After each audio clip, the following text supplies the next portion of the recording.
Good evening. Hey, man. Good evening. Hey, what's up, boss? Well, let's see, in the 80s, both Sean and I would have been in basic training by then. 85, that was me. Yep, 89. 83 for me. Yep, 89. 83 for me. Yep, 89. So 89, my brother was graduating and going to basic training. Nice. Went to Pendleton. And not me. I was too young. All right, our stream is up for those that want to check it out. Bear with me for a few seconds. I'm logging into everything, so Oh, no hurry at all. definitely hurry. I hate being late. I just hope the game runs tonight. It doesn't do what happened last time. So far, so good. Yeah. Hey, we were living. That's all I remember. Yeah, now we just dicked it up. Well, we're doing good so far. There you go. That just ruined it. And that one's for everybody. To use against your monsters, right? Yeah, that's what it is. Well, you can. That actually saved the party, and I think it was in our Savage. Was it our last Savage Tide, or was it one of our last? I think it was Savage Tide when we were fighting the. Somebody had a nat 1, and I rolled a crit or something, and then they replaced my crit with a nat 1, so I missed. That was the last. Yeah, that was the Savage Tide game. Correct. It was a funny one too. Yeah, last night in my 1E game, the same one Ian's in, a no, two no's both crit me at the same time. But then they both got ones like 2 rounds before that. So I guess it was time for them to hit me. DM, you run Sunday nights or Monday nights? Monday. Okay, I couldn't remember which day it was again. Yep. Monday night, 1st edition. Thursday night's my home game, 5th edition, and of course this on Fridays is the 5th edition. All right, let's kick this thing off. We don't care if anybody wants to come watch us or not. We want to play. Yeah.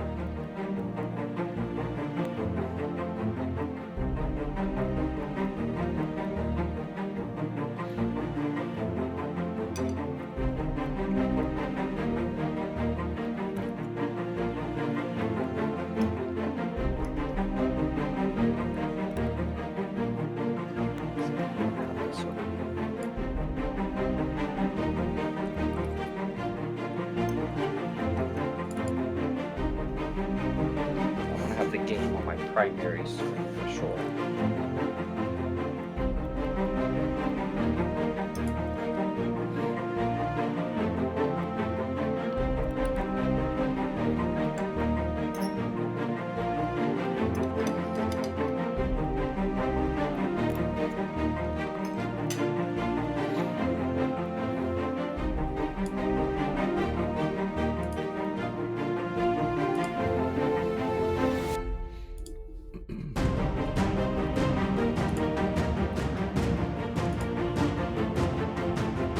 I hate it when Twitch will just pause the stuff that you have playing.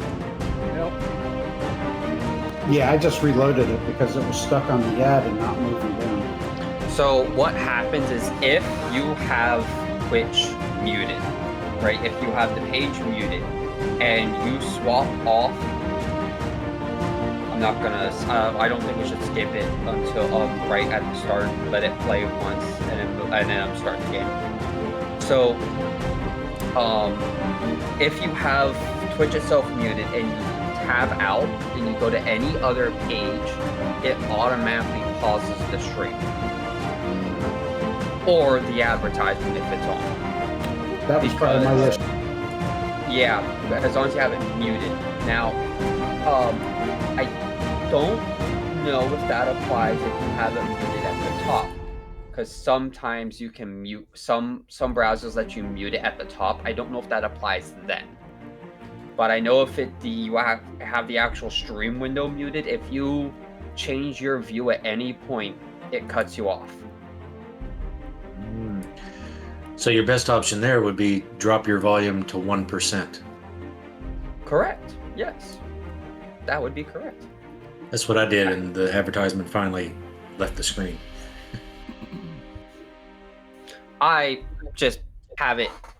I have two monitors now. I finally hit the modern era. I have two monitors, so the game's on one monitor, and then the other monitor is split 50-50 between the Twitch stream and my druid's casting mantras that he sings. All right. Are we good? We good? Yeah. Can I talk now? Great. I just want to make No. sure. I don't want to. I hate interrupting. I don't want to be rude. You're- but The ad break ends in 1 Your minute. house, boss. I dismissed it, man. I thought I dismissed so it wouldn't go, but apparently I. Well, clicked no, the we're wrong right button. at the start. Let Apparently, the ad break run during the start before we actually kick off anything. That way you have 30 minutes before the next break. I know, but the problem is people don't hear me talking and they don't hear all the cool stuff that I have to say. Then I feel like I've wasted my time, but that's okay. They won't hear you. Well, okay, whatever. Anyway, We welcome. appreciate you no matter who hears you. Okay, all right. You can always watch it on VOD unless I screw that up too. Anyway, welcome everybody to tonight's show, our second episode of our one shot. We all saw how that went, but tonight normally we would be doing Savage Tide. However, a few weeks back I did what was supposed to be a one shot. I kind of figured, because none of my adventures are ever really one shot unless we run long on like a 4-hour session or a 5-hour session or something like that. So usually it breaks into two, but I was trying to get it in a one shot. A campaign, or I should say an adventure, which I call the Last Echo of Stone. And essentially it was just something that I wanted to run. I want to run these guys through it to get their thoughts on what they felt about it. I think it could potentially be an extended series of adventures, which I think would be kind of cool. But I just kind of wanted to put this together. And if you were here last time when we ran this, the session had some technical issues. A little over halfway through, probably about 3/4 of the way through, all of a sudden I really started having problems with my browsers, and I really thought somebody had hacked me. I'm like, nah, there's no way. I got like a butt ton of security on mine, but okay, anything could happen. And if people want to come hack me, then I guess that means I'm important. But anyway, bottom line is we stopped just as the party was involved with combat. And so we just said, you know what, we'll come back and finish this later. And here we are a few weeks later. I didn't really want to interrupt the Savage Tide game again because it had been off for a while. So finally decided, you know what, let's just squeeze it in. It's only going to be tonight. I don't think there's enough here to have this run over into a third session. But if you know my players like I know my players, we may have another 3 sessions of this left. Who knows? Depending upon how slow they move. But we'll see how that goes. Anyway, if you're new here, welcome. Old hands, welcome back. Don't forget, as you watch the stream, you earn tokens. You could trade those tokens in for Nat 1s and Nat 20s for your favorite player or, of course, your humble DM, because who am I to deny you that opportunity to give me a gift? All you do is click the little gold coin underneath the chat box. If you're watching here live, it'll pop open the window. You can select Nat 1 or Nat 20. Trade those tokens in. Let us know who it's for, and I will make sure that it gets assigned to that player. And I ask you to do that early because it's typically only good for the stream that it was donated on. However, from last stream, Font, you do have a Nat 20 that is being carried over from last stream. So just bear that in mind for tonight's session. If you want to help support the stream as well, for every 200 bits that you cheer, you can grant advantage to your favorite player or DM. But as of right now, nobody has any advantages or anything like that. So as of right now, the only bonus we've got is Font with his Nat 20. If you really want to help support stream, of course, we always appreciate subscriptions. But you know, the follow is just as good, man. The fact that you're here coming to check us out, we really appreciate it.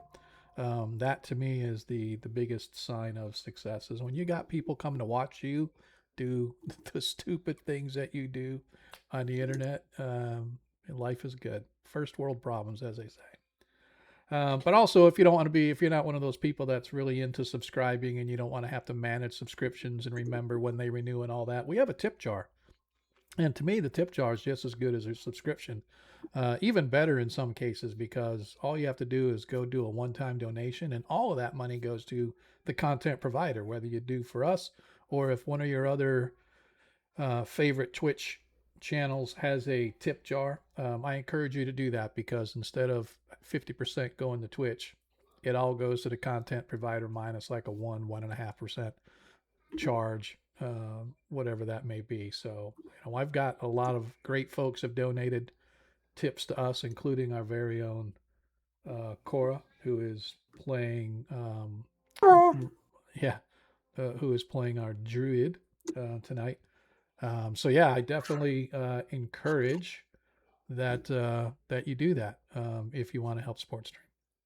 Anyway, last but not least, if you're a Greyhawk fan like we are, I encourage you to check out the Greyhawk Creatives team page, twitch.tv/team/Greyhawk Creatives. And if you can't remember all that, fine. ! Socials for those that are here. If you're watching this stream on a VOD sometime later, it should be, I think it's recorded as part of the Twitch. No, I take it back. It doesn't show up. Stream Elements doesn't show up on the little, oh my God, widget that has the chat scrolling through it on the page. I think everybody goes through but Stream Elements. So I guess you're just going to have to come here and check it out. You can come to the channel and you can do ! Socials. It'll work whether the channel's online or not. So you can be able to get all of our places. You can see us, whether it's Twitch, whether it's YouTube, whether it is Discord, whatever the case may be. It's all there. Come check us out. Come hang out with us and talk shop. So what are we doing? If you were here the first time, or if you remember that this whole thing started as each of our party members, which, by the way, let me introduce the gang to you. We've got Font, we have Runlin Truestone, we have Thorak Dorf, and we have Vol Stafftapper. All of them are dwarves, all of them living in and around the dwarf city of Aragorn in the Iron Hills in the world of Greyhawk. And each of them had their own lives, doing their own thing. But over the past several months, or maybe a year, or however long a time period it has been for each individual, they have had strange sensations run through them that they could not explain. And when they try to talk to people about it, they just kind of get their head shaken, like they're crazy, acting crazy. You know, people eventually shun them a little bit. They get kind of the outcast sort of vibe thrown upon them. And so one day, each one of them had been approached by an older dwarf, sort of like a what's the word I'm looking for? I don't want to say butler or henchman or something along those lines, but a courier of the older sort.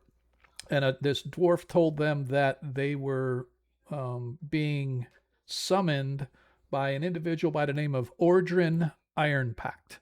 And Ordrin Ironpact is kind of a legend, said to once be an advisor to the king's court itself. He is more talked about these days than actually seen about, for whatever reason. But this emissary approached each of these companions one by one and said, "Hey, Ordrin wants to see you."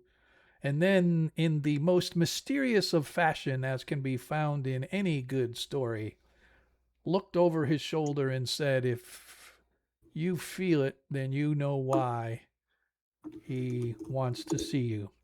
And so the party went and visited this individual by the name of Ordrin, and they found that Ordrin was bedridden extremely old, cataracts in his eyes, can't hardly see. But he explained to them basically what they have been feeling over all this time. And so I'm going to reread that. It's not really long, but I want to reread it a little bit just so, because it has been like a couple weeks or so. And so this is sort of what he explained to them. Ordrin Ironpact's breathing had grown shallow. His eyes, though, remained sharp, fixed on you with a clarity that feels almost unnatural for one so near the end. For a time, he says nothing. The silence stretches, and not empty, but slowly he shifts just enough to draw a hand free from the coverings that are laying across his top. The movement's deliberate, as though guided by something more than strength alone. His gaze drifts past you, settling on the stone of the chamber floor. There are places beneath this village that were not made as these halls are. Old ways, old paths, carved when the song still answered true. His eyes return upon you, steady despite the strain. They were sealed when the silence came, not by decree, but by neglect. No one wished to walk them. No one wished to hear what might remain. He draws a long, thin breath, but the stone remembers its shape.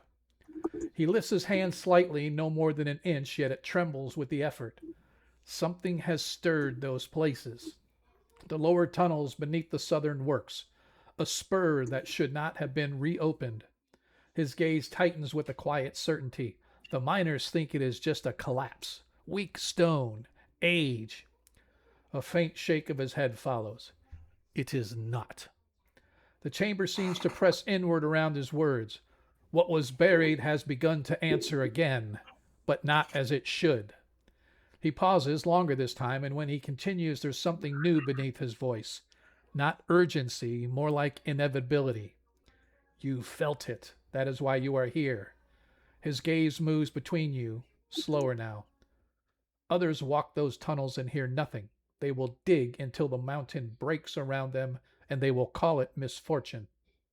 A flicker of something like regret crosses his face. You will not have that luxury. His hand lowers to the stone at his side. For a brief moment, you can feel it again, the faint vibration. Not from the room, but more from him. Go below, he says, his words simple and final. Find where the stone answers wrongly. His breath catches, but he presses on. Do not try to master it. Do not force it. His eyes sharpen, locking onto you with surprising intensity. Listen. The single word lands heavier than the rest. If what remains of the old ways still lingers, you will feel it. A long pause follows. His strength is obviously failing now, but he continues. And if I am wrong, then you will find only broken stone and the end of an old fool's fear.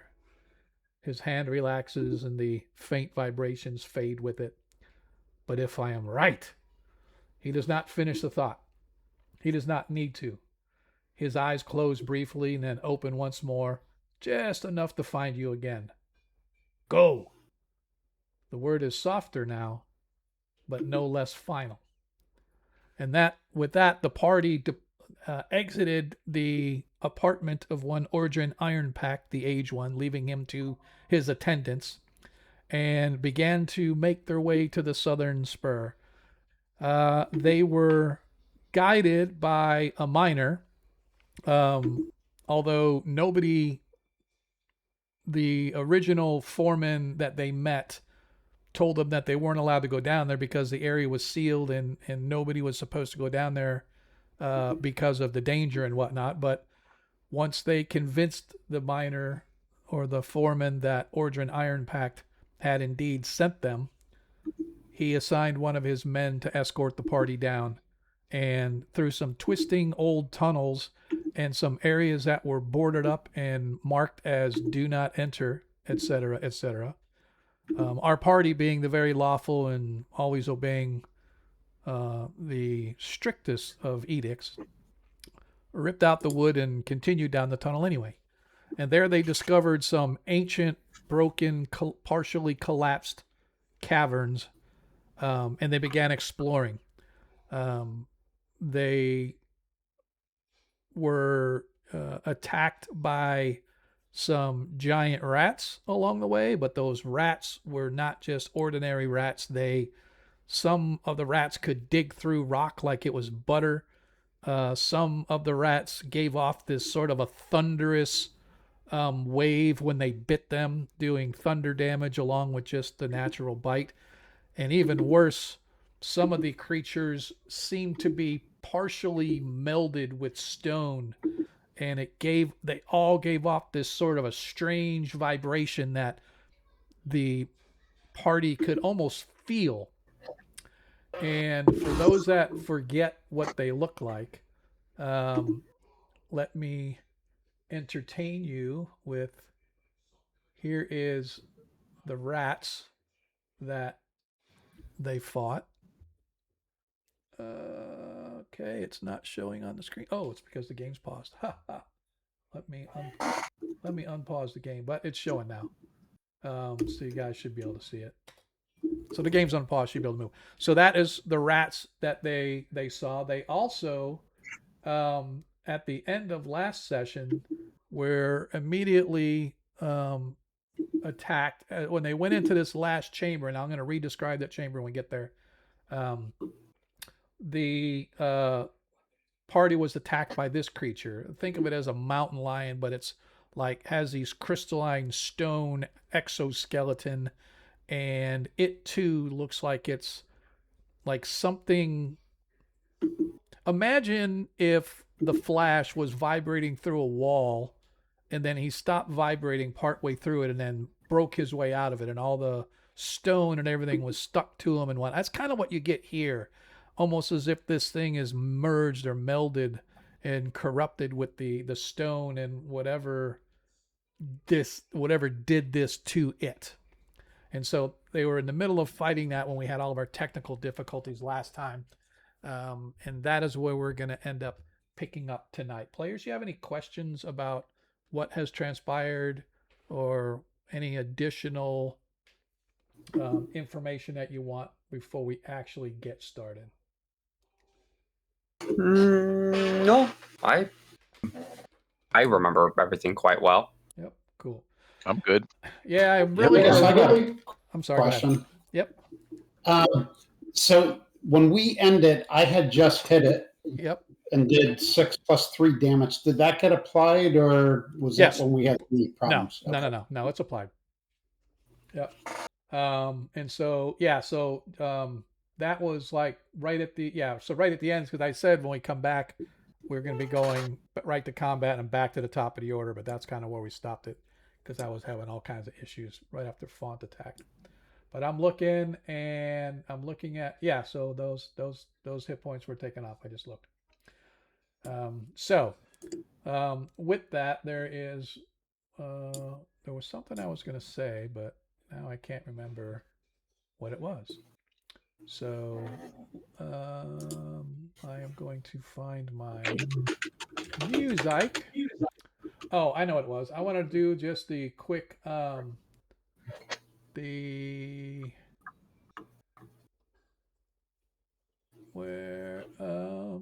let's see. So at first, well, as you guys walked into this chamber, I hate words sometimes. The passage opened into a circular chamber, its shape imperfect, as though part of it had shifted or sunken over time. The floor itself immediately draws your attention. There, partially buried beneath fractures and debris, lies a fragment of larger design. Carved lines intersecting paths forming only a portion of something that was once whole. The stone is cracked in ways that do not follow natural faults. You dwarfs of stone ability know this. Some lines seem displaced or misaligned, as though the pattern itself has been forced out of place. And then, just off from the center, within a shallow depression, lies a loose stone fragment, perhaps the size of a man's fist.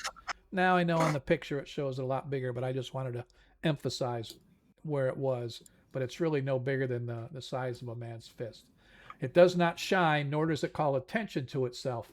But compared to everything else in the chamber, it's the only thing to you that does not feel wrong when you look at it. It's almost as if everything in this room is distorted in some way, but the stone piece itself is normal, I guess, for lack of a better term.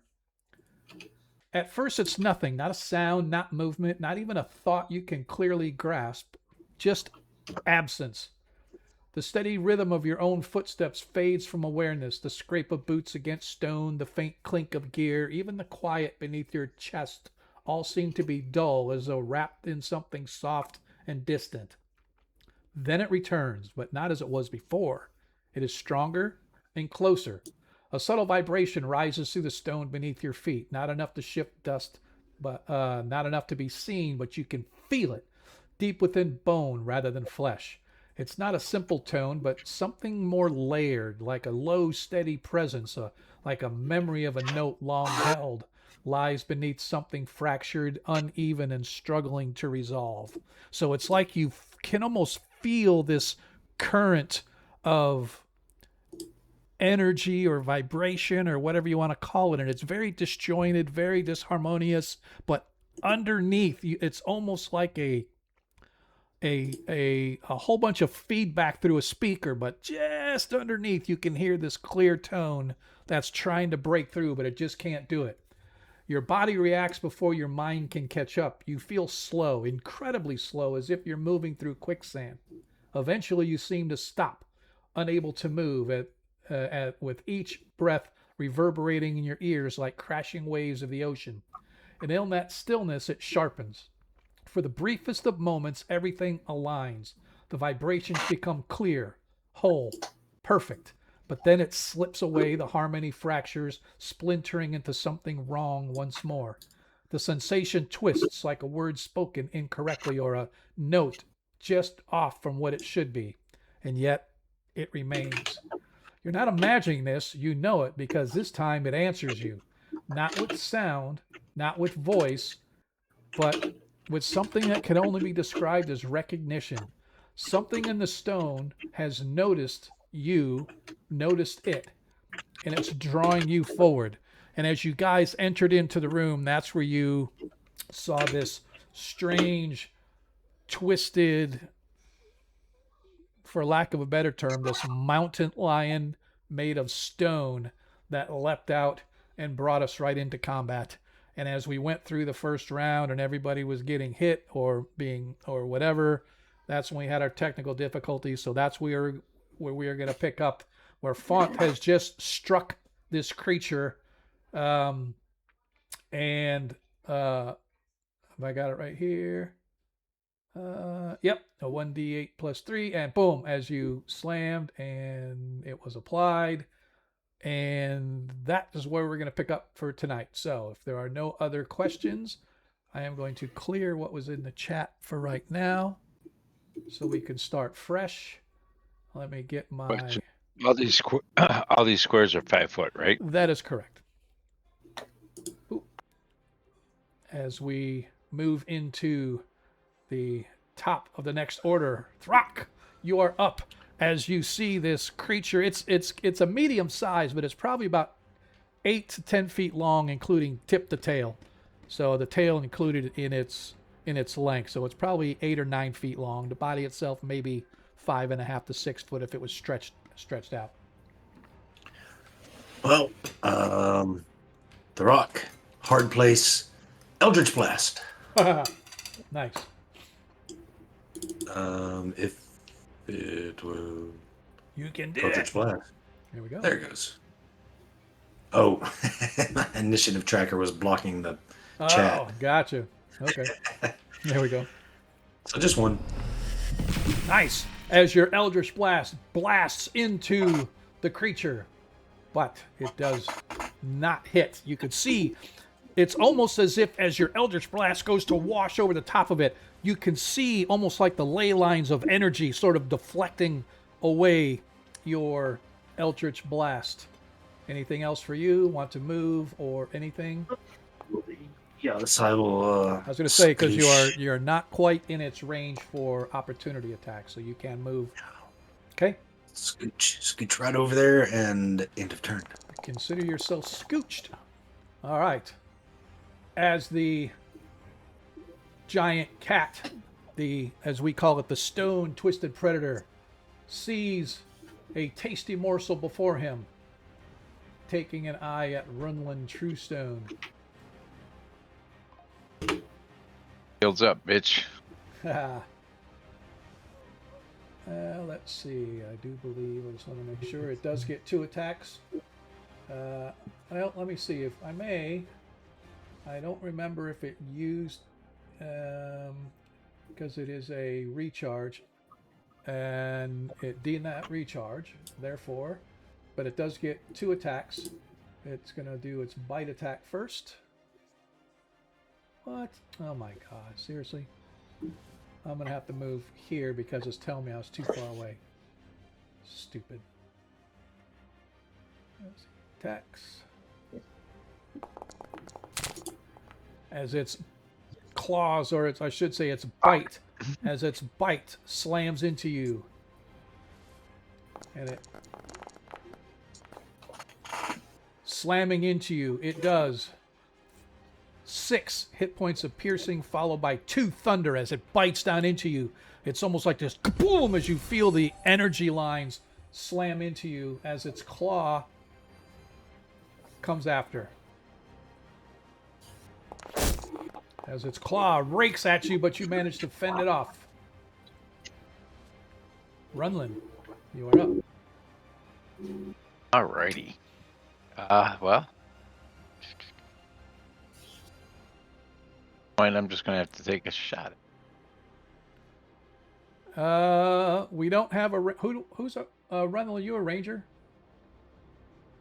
No, fighter. Who's our ranger? Do we have a ranger? Yeah, Fontos. All right, Font, you now have a natural 20 as gifted by Monkey Boogers. So Font now has 2 nat 20s. Yeah, Monkey, thank you. But if you want to give that to somebody else, that's cool. We'll let him decide as our boy Runlin here decides what he wants to do. Ah, darn it. The music. Anyway, go ahead, Runlin. You're up. I mean, if someone's about to die, this works just fine. Yeah.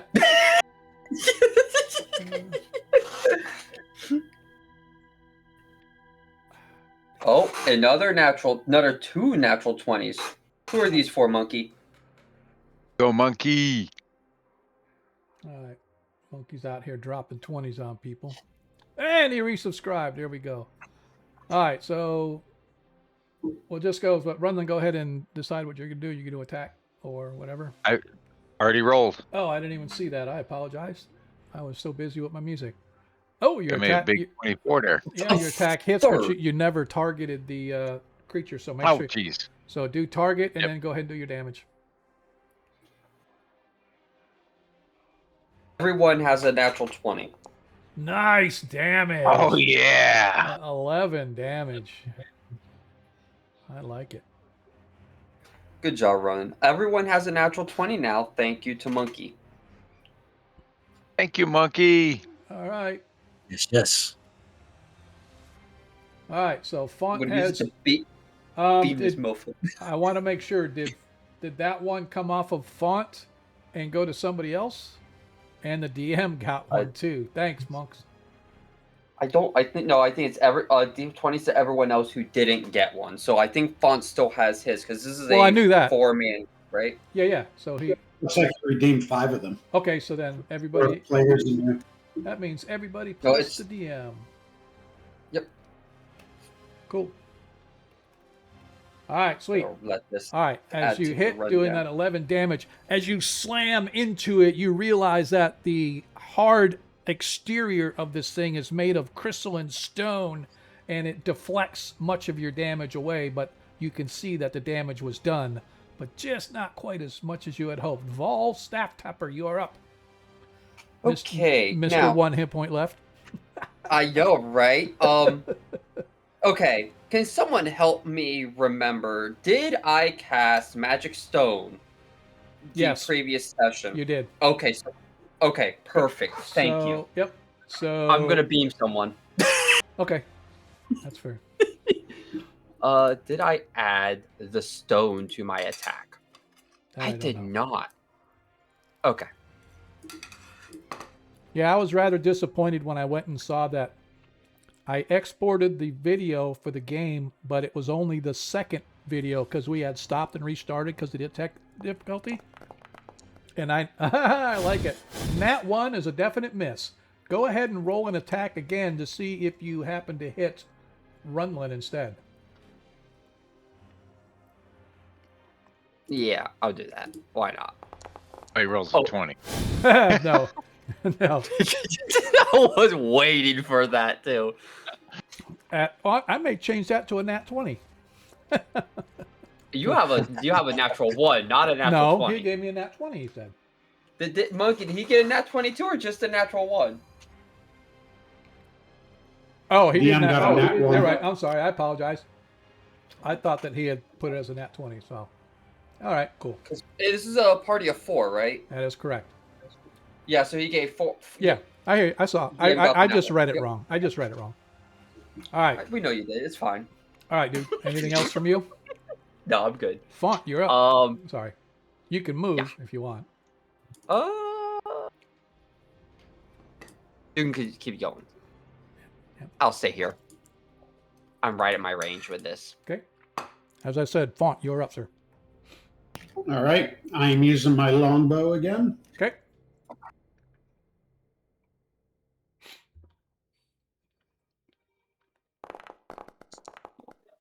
Nice. 18 hits. Oh, 23 hits, I should say.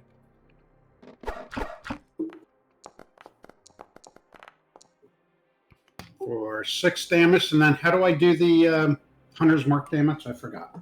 Just roll another d6. Actually, what you can do, click on Hunter's Mark again, and you should be able to do it, and then say cast without resource, using a resource. And I thought it will roll the damage, but if it doesn't, just roll a d6 and I'll just add it to it. You should be able to do it like that. Bonus damage. There we go.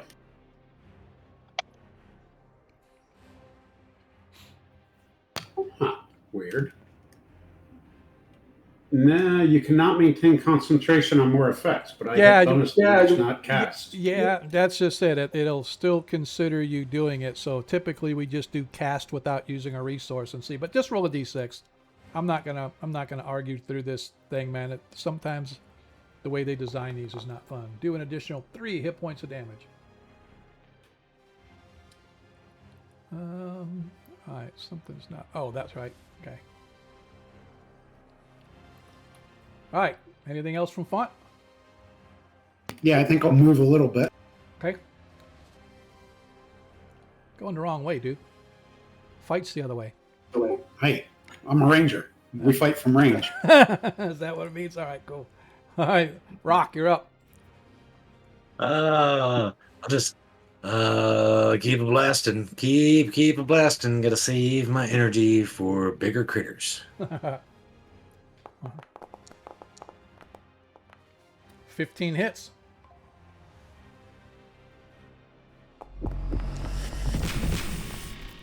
Oh, Nice. 9 hit points of damage. I will stand my ground until it comes at me. Then I'll run. All right. As your Eldritch Blast slams into it, and you watch shards of rock go flying everywhere, splattering all over into the face of Runlin Truestone, just on the other side.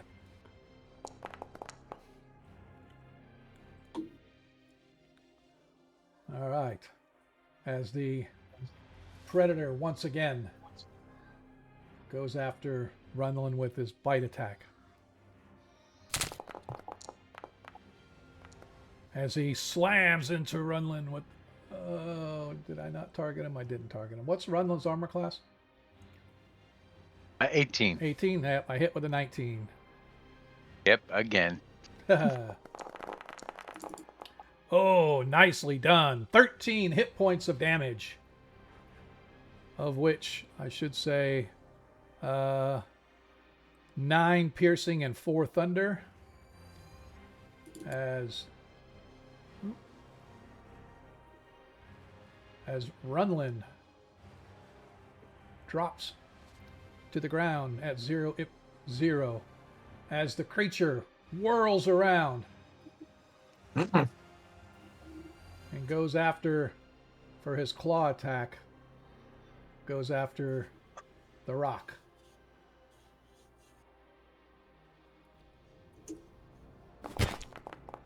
Hits rock with his claw attack.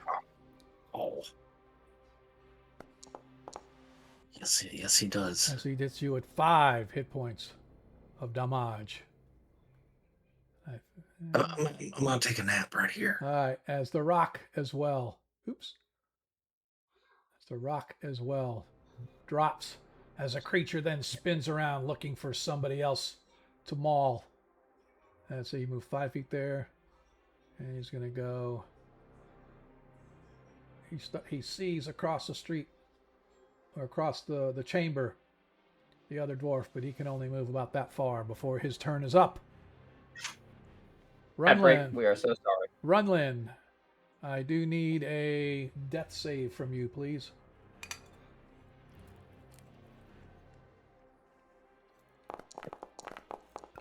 Oh, failure.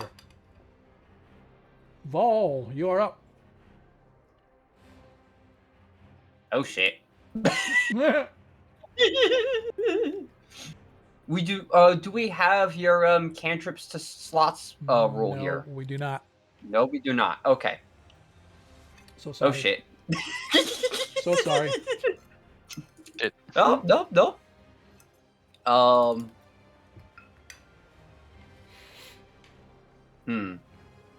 Does he look bloodied? He looks pretty damaged. That Eldritch blast that the rock hit him with before he went down blew a gaping hole in its back.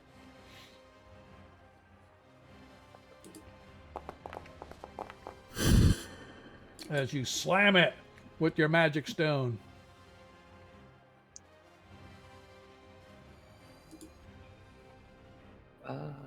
Yes.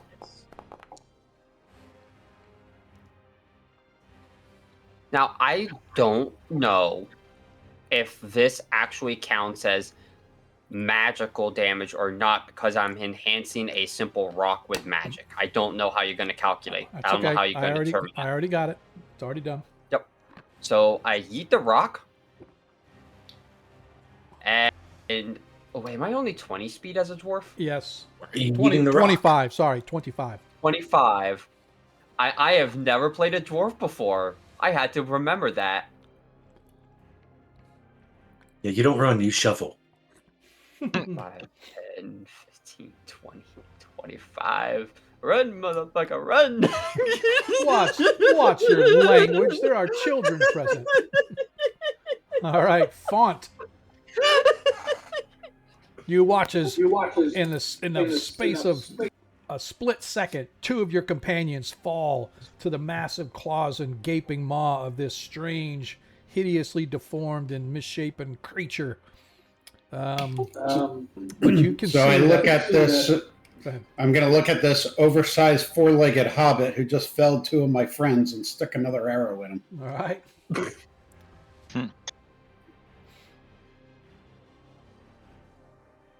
Or at least I'm trying to. Oh, there it is. That hits. 16 hits.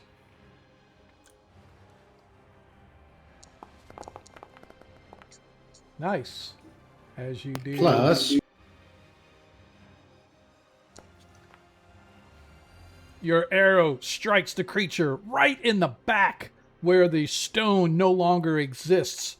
And it pierces into its back. And you watch it as it lets out this horrifying, bellowing scream. But you can more than hear the scream. You can feel it. You and Runlin both feel as if some sort of wave of energy, of, I don't know, vibration just rips through your body like a claws across a chalkboard is what this, the only way I can describe the sound, as your arrow pierces through its heart, dropping the creature, ending whatever miserable existence it had. And you can see now that your friends have dropped to the ground, bloodied, but the combat with this creature is over. Vol is gonna hustle butt on over to the two of them and cast Spare the Dying on them both. Okay. So that's gonna take 2 rounds.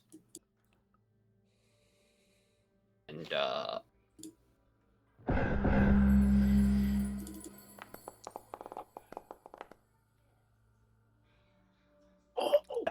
was 1 round. I'm gonna hustle over here. Spare the dying. I rolled a nat 20. I figured I'd play the rounds. Yeah, absolutely. That's fair. You're up. Okay. no. He's got like one. Oh, hit what point. happened? Vol, a nat 20 if I believe you stand up at 1 hit point. Yeah. But what? Yeah, okay. On spare the dying, does that give hit points to somebody? No. Okay, It gotcha. stabilizes you at Yeah. 1. Gotcha. I just want to It make sure. stabilizes you at 1 hit point, but you're unconscious still. Yep. Okay. That's fair. But I am going to say that after a few moments, as you're over there checking out the Rock, who is sort of sitting up, Rock, you've got this large gash like around the side of your face down to the front of your chest plate where these stone claws just rip through you. You have a seriously bad headache. And a few moments later, you see Runlin begin to sit up and look around. Runlin, same with you. The last thing you remember was that thing pouncing on you and gouging into you. But seems that your companions took care of business as you wake up and look around to see. A weekend home. Yep. So I'm going to come over to him Yep. and use my 1 cure wound spell. Okay.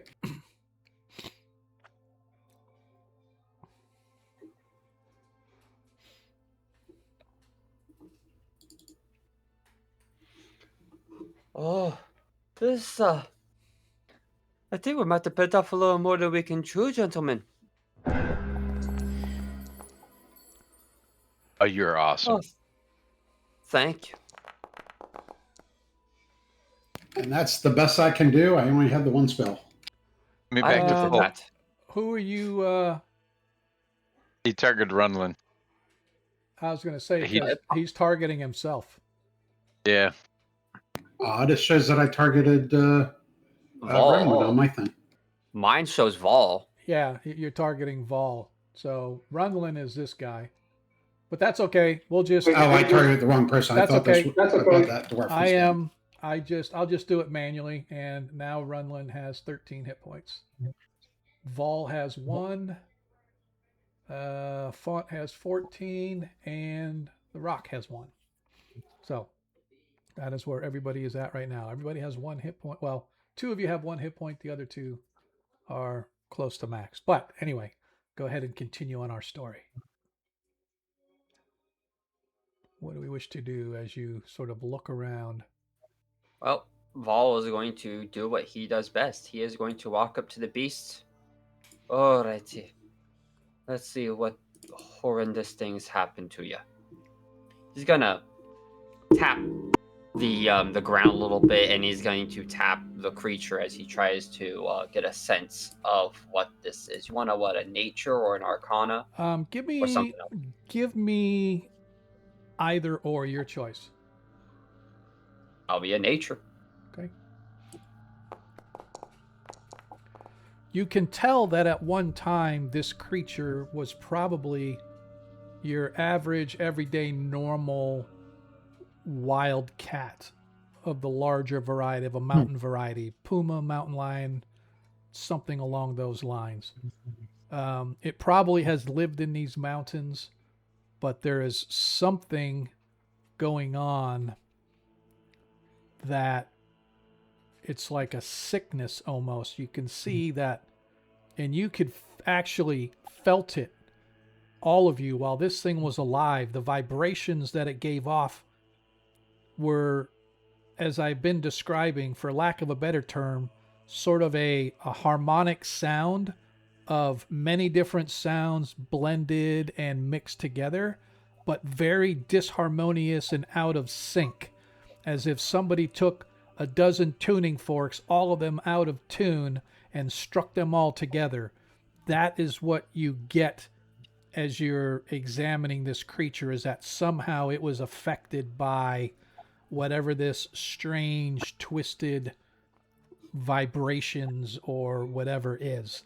And all of you seem very sensitive to those same types of vibrations, although differently. It's not twisting and affecting you, but it's almost like you can, I don't want to say hear it because there's no sound, but you hear it. It's kind of like if you put one of those headphones that goes on the ear bone, you know, then they use the vibration and you can actually hear, but you're not really hearing it in your eardrums or whatever, or something like that.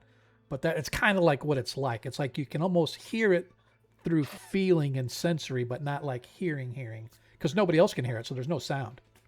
But anyway, Like infrasound. yeah, there you go. Yeah. Rock, give me a wisdom saving throw, please. DC 13 will give you something. DC 16 will give you a lot.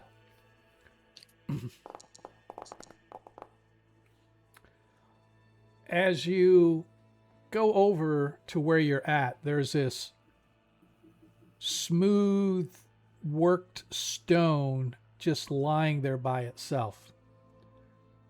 And the closer you get to it, it's almost like you're walking into water as things begin to get a little muffled. The cacophony that you've been hearing as you guys have been down here, of these off and on vibrations going through your body, this disharmonious sort of a feeling that you got while you were fighting this stone cat creature. It's like this slight wave of peace kind of rolls over you, and you find yourself extremely fascinated by this stone that's lying before you, because of everything in this room that you look at. Everything looks like it's out of place. The cracks in the stone don't even look normal. It's like you can't explain it. It's more of a feeling than a knowing. It's like everything in this place is out of sync or out of tune, but this rock, you feel gravitated toward it. You want to like pick it up. You want to hold it, but you kind of hold off from doing so. You don't sense danger. You don't feel threatened by it. Give me an insight check as well.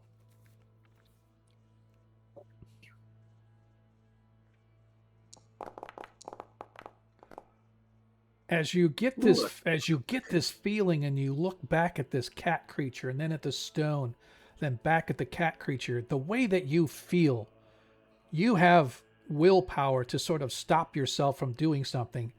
That was a wild animal that looks to have been corrupted by whatever it is that's going on. And you have no doubt in your mind that the whole reason that that thing is here is because of this stone. It was attracted to this stone. That creature is corrupted by this, whatever it is, and you have no doubt that this stone gave it a sense of peace. Maybe it was in pain with what it was going through, and this stone kind of soothed it, like an owner petting a cat or scratching on its back, where it suddenly just starts to purr and it feels contented. That's how you feel. And you have control of your emotions. You cannot imagine what this creature that has been subjected to or subjugated by this affliction of whatever it is, what it must have be going through, and then suddenly to find this sudden sense of peace where this stone lies. It's a loose stone. It's not buried in the rock. It's just like a loose stone. You can pick it up, whatever. You just manage to say, nah, I'm not going to pick it up right now. But that's kind of the sense that you get of what was going on with that creature. Almost kind of makes you feel sorry for it in a sense.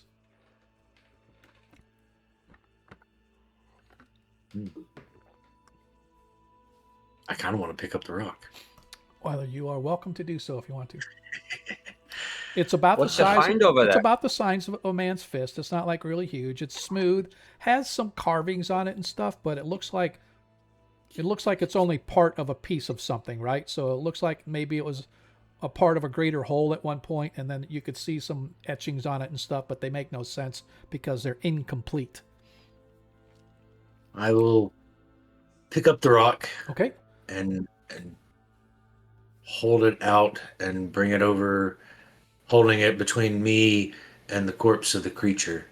Now, normally I would No. say this in private, but I just want you to know this, it's not a corrupting thing, but think, my precious. You really feel comfortable with this stone on your person. It's Yeah. something that you really like. But yeah, you don't get any evil sense from it. You get a sense of peace and calm. And it's actually very comforting to you because as you guys have been down here, these vibrations that you've been feeling off and on, as I said, they kind of wear and tear on your nerves a little bit. But now you're like, whoo, I'm kind of peaceful and calm here. Nice. I would like to do like any good rockhound or I figured dwarf would do when examining a strange stone. I'll lick it Okay. to see if I can identify the material. Okay. It is natural stone, some type of granite, a little bit of limestone in there, which it would make sense for underground caves and whatnot. Doesn't appear to be anything odd, strange, or weird type of ore. It just has an unusual vibration to it, if that makes sense. Yeah. I'll like lick my lips after licking the stone and just be like tingly. Yep. Like Are licking you up, like sure you licking a should be- battery. Vol looks up from the cat. Are you sure you should be licking strange stones like that? I mean, look what happened to this thing. I don't think this has to do with that. Maybe I don't feel a corruption or an off-putting sense. It's really comforting.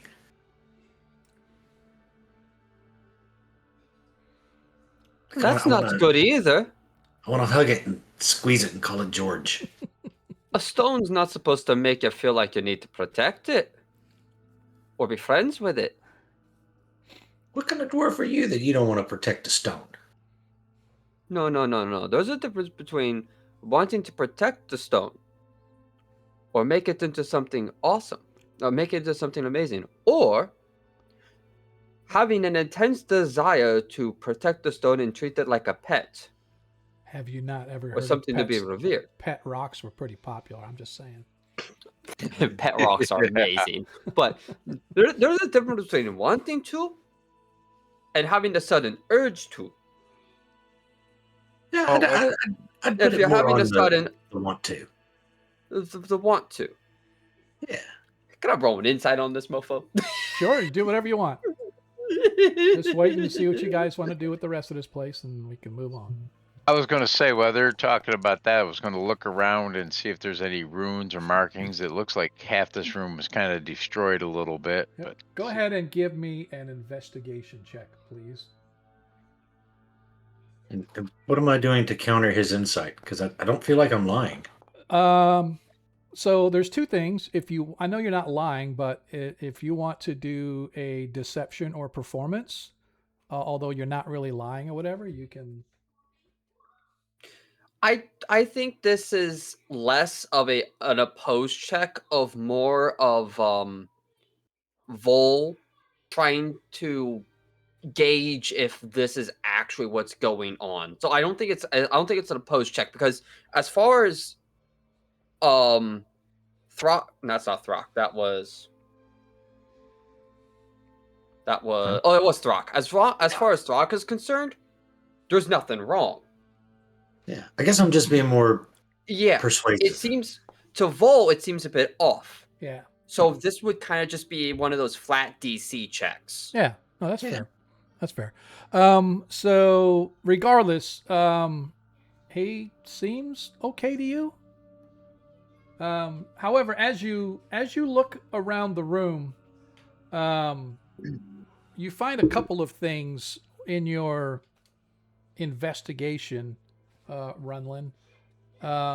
The first thing that you find is, you're right. This room looks like at one time had a large engraving or etchings of some sort on the floor itself. You can see that there are various points on some sort of a shape. Let's just say a star or a diamond or some kind of a shape that has definite points, like 4 points or 6 points or 8 points, whatever, on it. And then a bunch of concentric circles here and a bunch of other carved lines. But it's all collapsed and destroyed. None of the lines really line up anymore, so you're not really 100% sure what it may have looked like even in the beginning. Because literally none of it is really intact. You find some broken inlays, like where the grooves were carved. You can see some of the inlays where the grooves were had a highly polished black obsidian-like stone. Not sure if it was decorative or served some other purposes, but you can see that amongst the rubble. One interesting thing you do find, you find what appears to be some kind of a hammer-like instrument. Now, you have seen stoneworkers and stonemason have tools that they craft with chisels and hammers, and they can make very, very ornate carvings and statuary, etc. But this tool that you find, this hammer-like tool, is something like you've never seen before. You pick it up, and the first thing you immediately notice is that even though it has a rather hammer-like head and it has a long haft of stone on it, it's very balanced, very perfectly balanced. But the way it's shaped, it doesn't look like it's used like a regular hammer. It's shaped like a hammer, but to you, it doesn't look like a hammer. But it's very ancient, very old, nothing like you've ever seen before. Let's see what else. And lastly, on one of the broken pieces, you can see carvings that almost, I want to say to you, look almost like a map. But no place that you recognize. Obviously very ancient and very old, very incomplete. But those are probably the 3 or 4 most interesting things you guys found. The stone that Throck did, the actual floor itself and how it was carved, some pieces of black obsidian that you were used as filler, this weird hammer-like thing, and then of course this piece of stone that's got a map carved on top of it.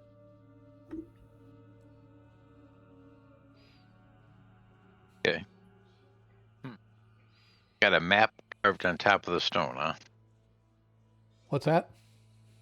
It's got a map carved on the top of the stone? Yeah, there's a chunk about maybe a foot and a half by a foot and a half, just a small chunk that looks like, to you, it looks like a map. Maybe some tunnels, some iconography kind of carved on it. Not really sure what it is, but to you, it looks like a map. Familiar to anything around where we are? that's the crux. Is it? You're not really sure because it's incomplete. It doesn't look like anything that jumps off to you of any place you're familiar with. Give me a history check for the iconography though, because there is some like pictograph type stuff on it. So you have one of the symbols on there you have seen before. It's a clan symbol. You just don't remember what the clan was. But you definitely know it's a clan symbol of some sort, so probably going to need a little further research to figure out. But you realize that whatever the caves or tunnels that it's depicting are, from what you can tell, it looks like almost like a traveler's map. Like there's something on it that looks like a destination on one side of the map, and then there's another similar one on the other side of the map, but you're not really sure what it all means. It's something that you're not familiar with though.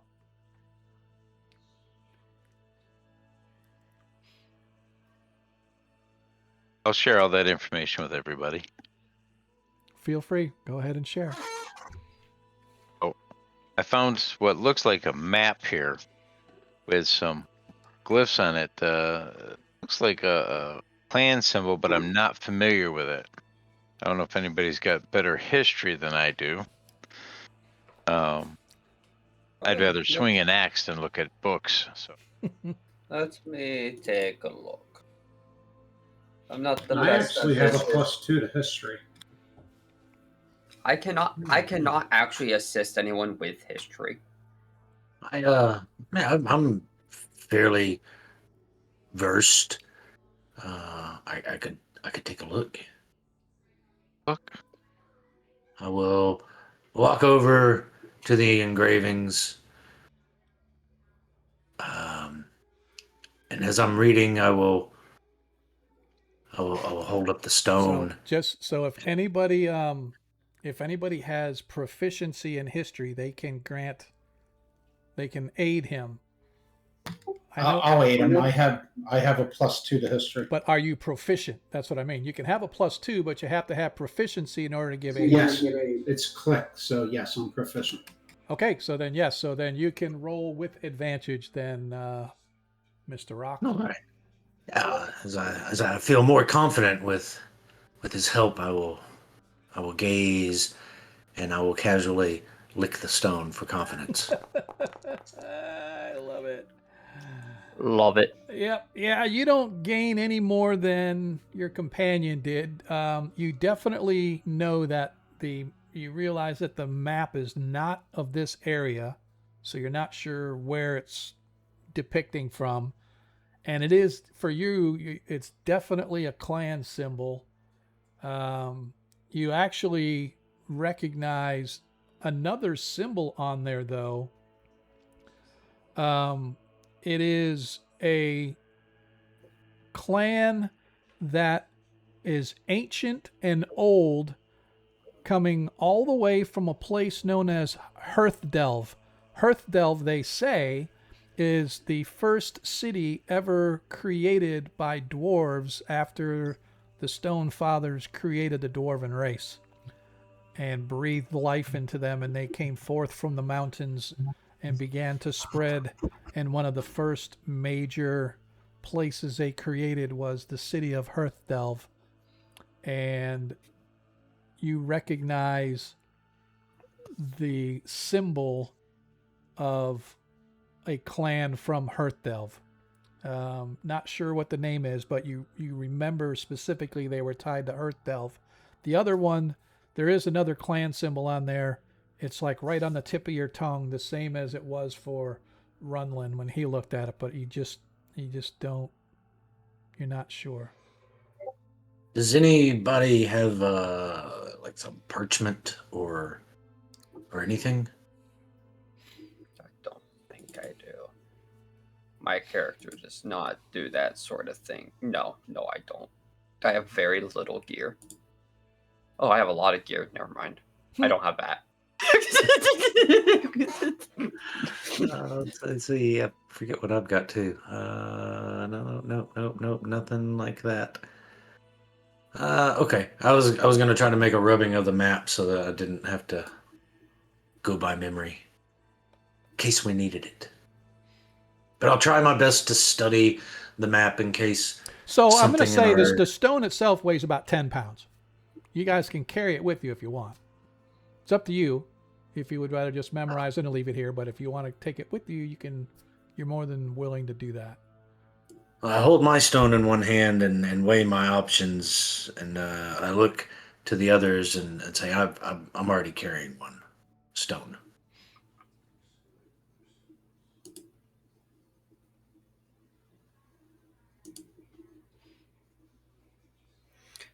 I will pass on carrying any stone.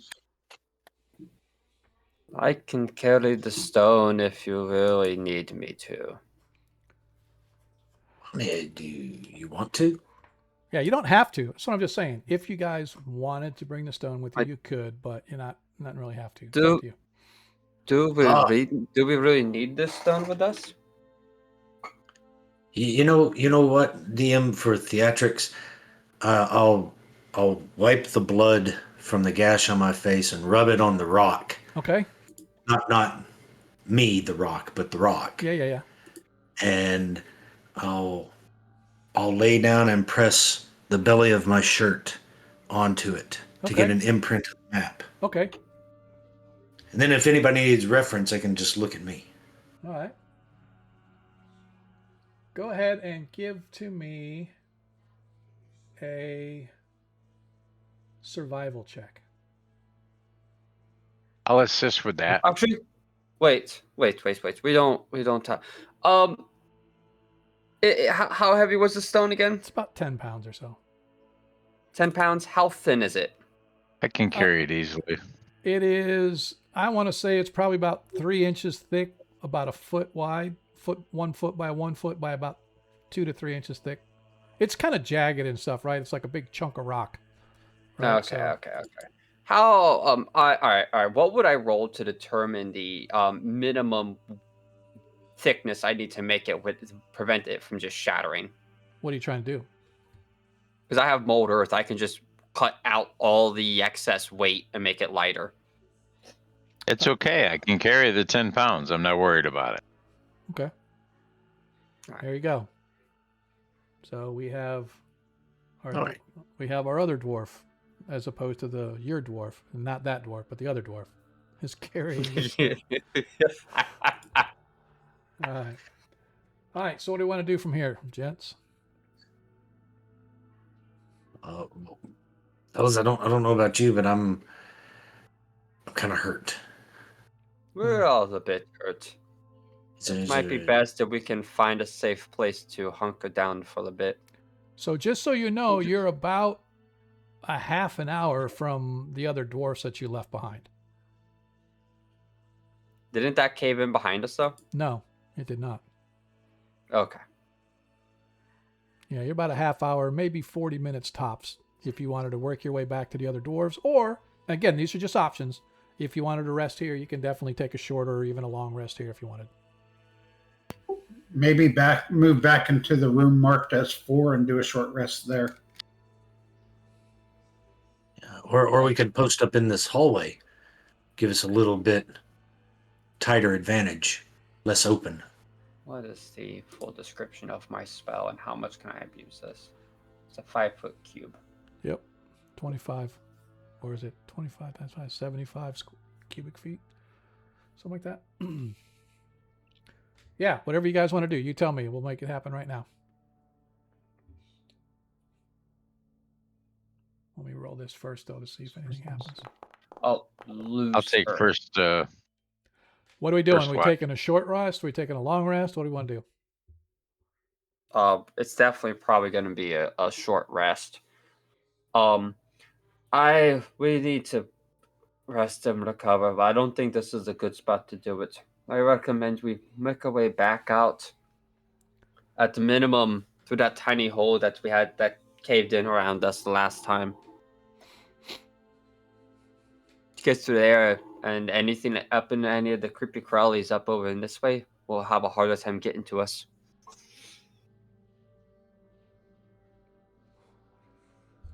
Or we can just take the half-hour walk all the way back out to the top.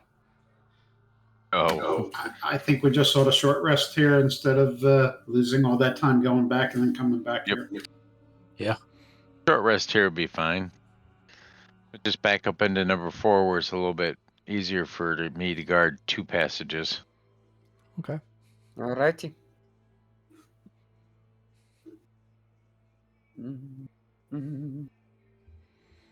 All right. Everybody, give yourselves a short rest, please. As you guys take the next hour relaxing, recuperating.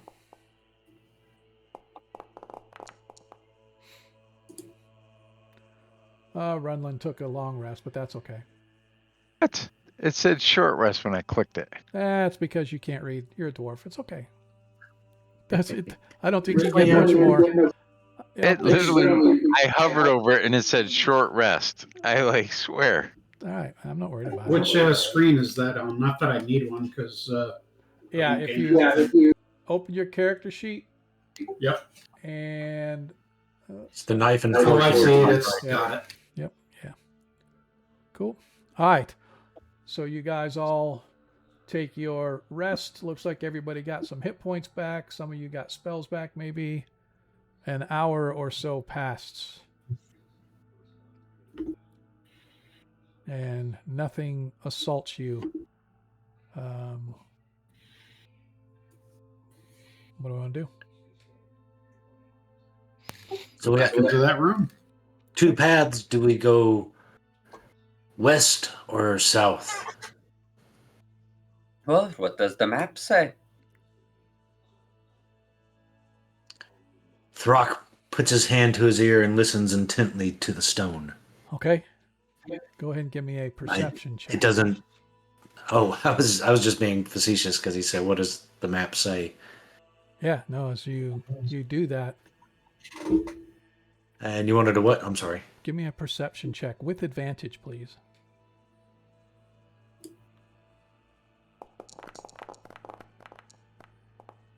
For the first time that you can remember ever, Rock, as you listen, there is a complete calming silence around you. And it is almost as if you can hear the mountain breathing. And for the first time ever, it's almost as if you ask the mountain in your mind where to go, and it's almost like the mountain answers you. You're not sure what it is. Give me a wisdom saving throw to avoid freaking out.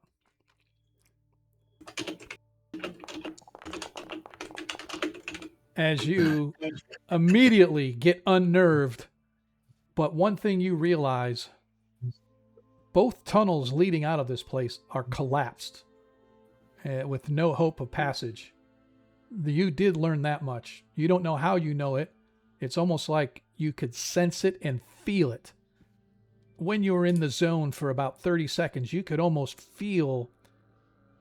No, you could feel your companions. You knew exactly where they stood. You could feel the weight of their feet on the stone, as if they were standing on your back, almost as if you were one with the stone. But you freak out and you go, "Whoa, what the hell?" And it goes away, but the lingering still remains. What's wrong? You are almost 100% positive. No, you are 100% positive that both of these tunnels are collapsed leading out of here with no hope of passage.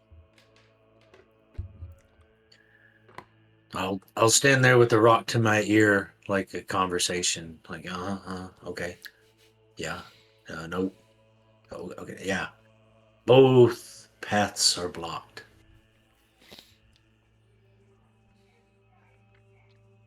So that's good. But we were told to listen. Would it help if more than one listened to the stone at a time? Maybe. I mean, I can always take a look at either of the blocked paths. We might be able to work a way out of there. That is always a possibility. I'll I'll come over and I'll hold out the stone so that others can listen. But I've got a two-handed death grip on it, so don't you dare try to take it. All right. I'll come on over. And I'll take a gamble at this. You get close to the stone and you sort of get this sense of calming peace wash over you as you approach. You get within a couple feet of it, and you get this sense of calm, like everything around you is muted, almost like you're underwater, but not really underwater. Not quite that muted, but still, it's not quite as chaotic as you have been feeling recently, as Throck is holding this stone out, but he's got a grip on it. Let's take a listen then. You said perception? Yeah, go ahead and give me a perception.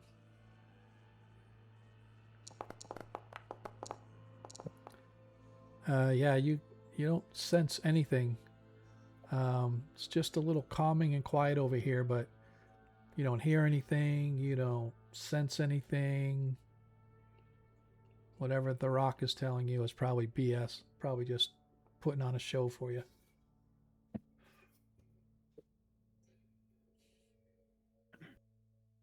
It's either BS or the rock is affecting him in some weird way. Well, we won't really know that for now. I'll be honest with you, lad. I don't hear a shit. I'm going to pull out a sprig of mistletoe. Okay. Look at that. Then look at the rock. Shake my head. Look at my mistletoe again and put it away and walk slightly away. Okay. What do we want to do? There do not appear to be any other exits out of here, although nobody's really looked. Just based on what Throck said. At the bare minimum, well, we can still take a look. And if both, or at least one of these pathways are blocked, then we know that it's not complete bullshit. Okay, go ahead and give me investigation checks. Those who are investigating. I have proficiency, so I can help. Okay, so go ahead. Vol, go ahead and roll with advantage, although you are... Do you have proficiency investigation? Me? Yeah. Yeah. Yeah. Okay, what's your bonus? +3. Damn it. +3. You don't take his bonus. All you do. Yeah, I know. I'm gauging whether or not I want to roll when he helps me, or if he right just now. Sorry. I'm sorry. I was thinking you're over there. Yeah. So So you two are down there. As you guys are looking up there, Font, you and Runlin, as you investigate, you are unpleasantly confirmed what Throck said. This eastern or western exit is completely collapsed, and it's tons and tons. You've seen cave-ins before, and this is definitely a cave-in. Long ago. It's not even recent. It looks like it's been collapsed for centuries. I got a +1. You want to help? You want to give me advantage, or you just roll with your +3? I could. You're better off taking the advantage versus the +3. Yeah. Better odds. Alrighty. I will roll. Yeah, as you guys, as you sort of look around and Runlin, you told him so. I know. I mean, I can't give him advantage. Yeah, I know. I'm just saying. Oh, Okay.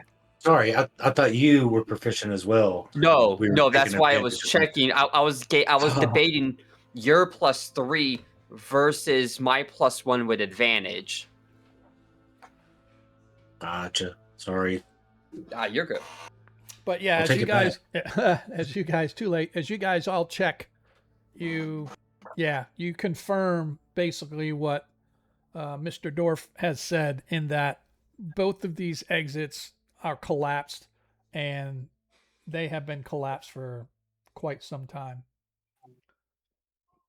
Oh, I suggest we go back to that room with the, I don't know if they were sarcophagi or not, but room number 4, and take a look at those walls. Maybe there's something we missed.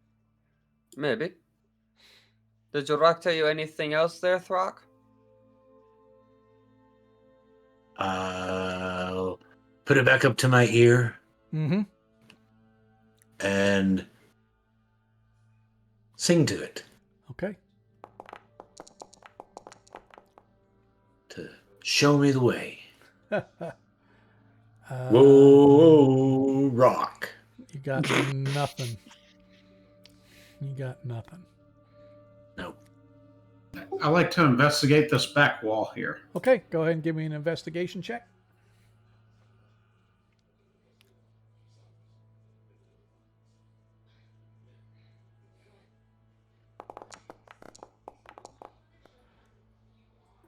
You investigate this place.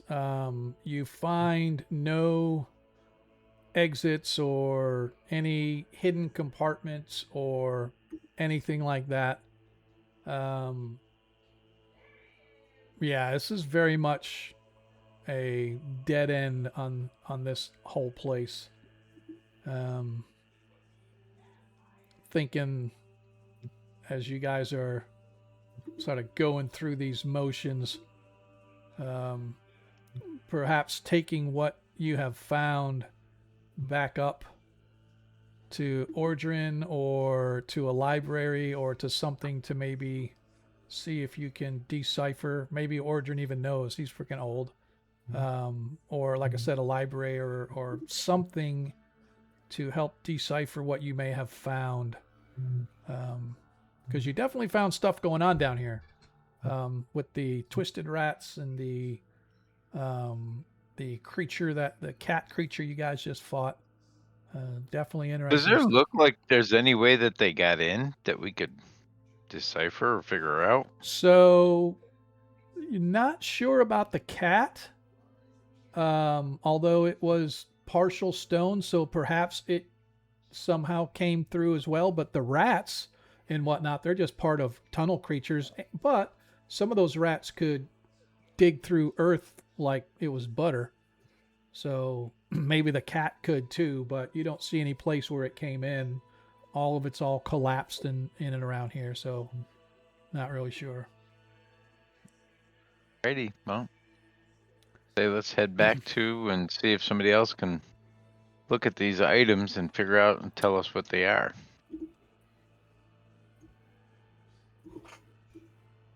Okay.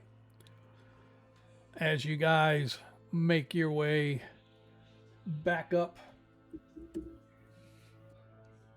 passing through the remnants of the... You're taking the stone with you, right, Font?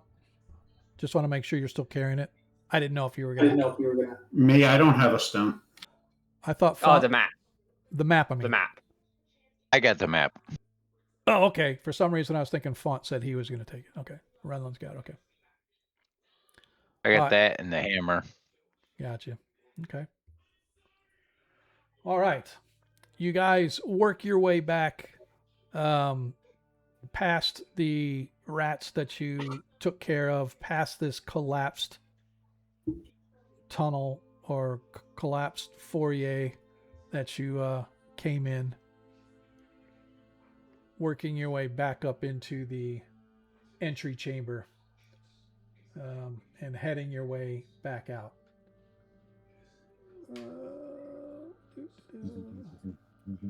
And that was just like a trash pit.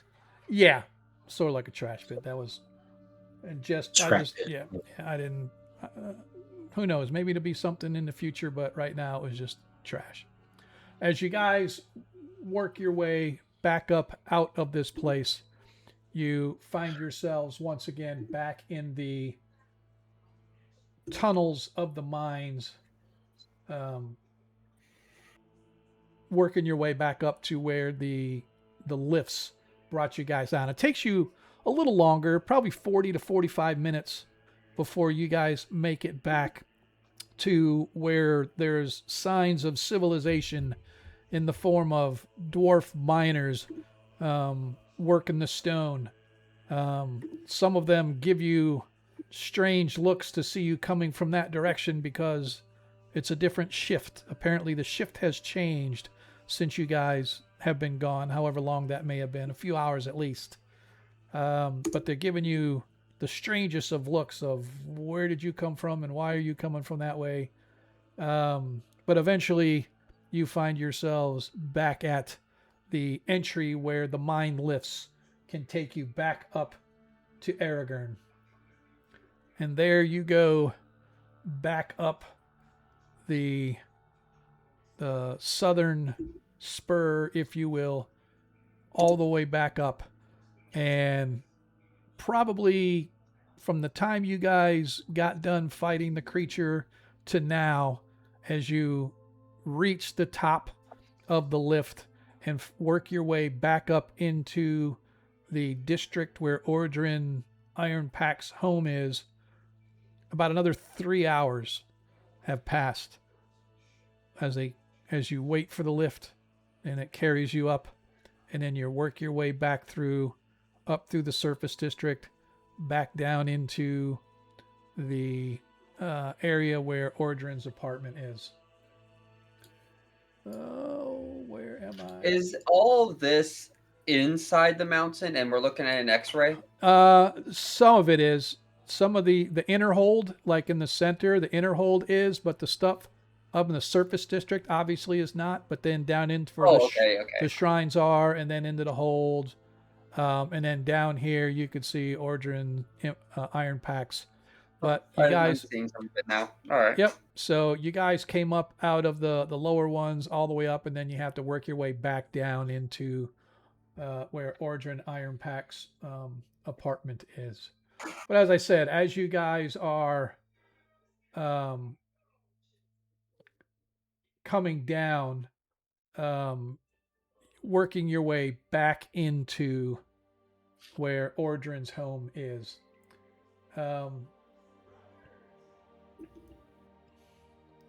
you find yourselves standing outside of Ordrin Ironpact's apartment. I need to back everybody up here because I want to make sure that everybody's outside the apartment first. As you approach the apartment, you can see that the front door to Ordrin's apartment is open.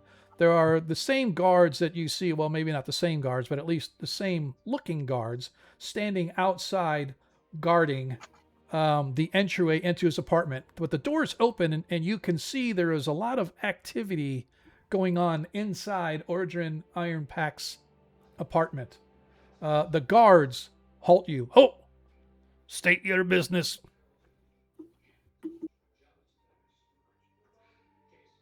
We've come to report back to Orin on what we found. And who are you, and what is your business with Ordrin?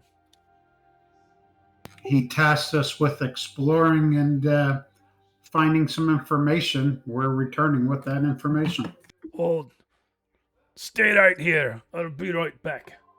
And the guard disappears. He's gone for maybe, 2-3 minutes or so. And he comes back out. Right, follow me. And he leads you all back into Ordrin's apartment. Again, you're familiar with the apartment. As you all go to step in, you can see that there are probably a dozen guards in here, just in the main chamber alone. Maybe not a dozen, but a half a dozen guards here.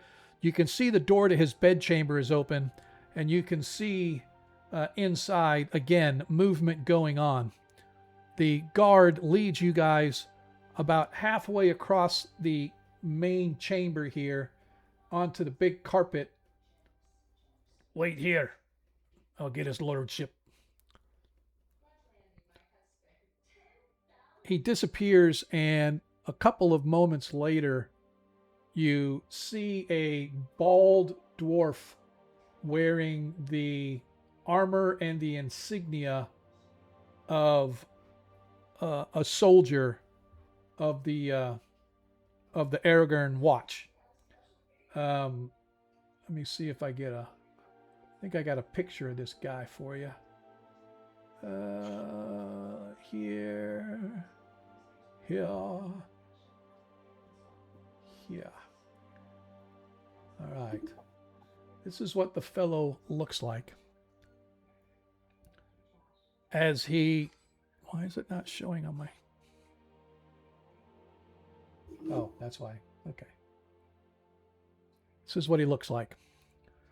You can see he's bald in, middle-aged dwarf, little bit of gray, well bound up beard, has some hair left on the back that kind of goes down his back. Very authoritative looking. As soon as he steps through, a female dwarf joins him at his side. I'm going to reset as I show you guys these image, I reconfigure them so you can see them anytime you want. Coming up beside him, as I said, is this female dwarf. She appears to be perhaps a lieutenant or a captain or whatever, kind of like his number one, if you will. She has reddish brown hair, looks much younger than he, but she too wears the same insignia and armor of a member of the Watch of the Aragorn militia. Standing with him, or I should say right behind the both of them, is another dwarf who is a scribe who is taking notes and whatnot. And last but not least, an individual comes up, again, dwarf, who appears to be a priest of some sort, bearing the symbol of Clangeddin Silverbeard. So all, really 3 of them, but 4 if you include the scribe, come out of Ordrin's bedchamber, sort of blocking your view from whatever is going on behind. But inside the chamber, you can see there are numerous other guards. As the balding dwarf steps up, and the guards, Captain Feldstone, these were the individuals that were seen leaving Master Ironpact's chambers not 5 hours ago, maybe 6 tops. The watch captain, Feldstone, I mean, sort of nods his head, and the guard departs, going back to his watch. So, let's get things here first. Who are ye? And he looks at each one of you in turn, looking first at Throck. Who are ye? State your name. I am Throckdorf the 13th. All right, and you? Looks over at Trunlin.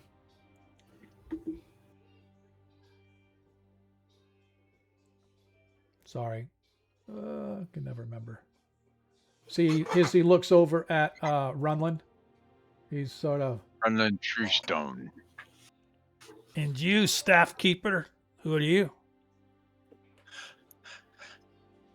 Looking at Vol. Looking at Vol? Yeah. Vol, staff tapper. I work the mines, at least until his honor gave me this job. Looks over at Font. And you, stocky one, state your name. I am Font, Ranger of Clangeddin Silverbeard. As you say that, you see that the priest that joined him, sort of standing off to the one side of him, gives a nod in acknowledgement of your service to Silverbeard. Well, my name is Watch Captain Feldstone, Durgan Feldstone, and I am in charge of the garrison here in Aragorn. Are you citizens of this town, or are you visitors? Citizens. Yes. What business did you have with Master Ironpact? Give us a task to do, which we have done, and bringing information back to him. And when did you arrive here at Master Ironpact's domicile? Just Before we recently. came in to see you. About 6 hours ago, give or take. And what was your association with Master Ordrin before today? None. None. He asked us to come see him, and we did, and he gave us a task.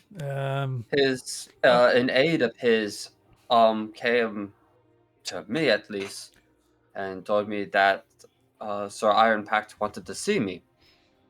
So I came.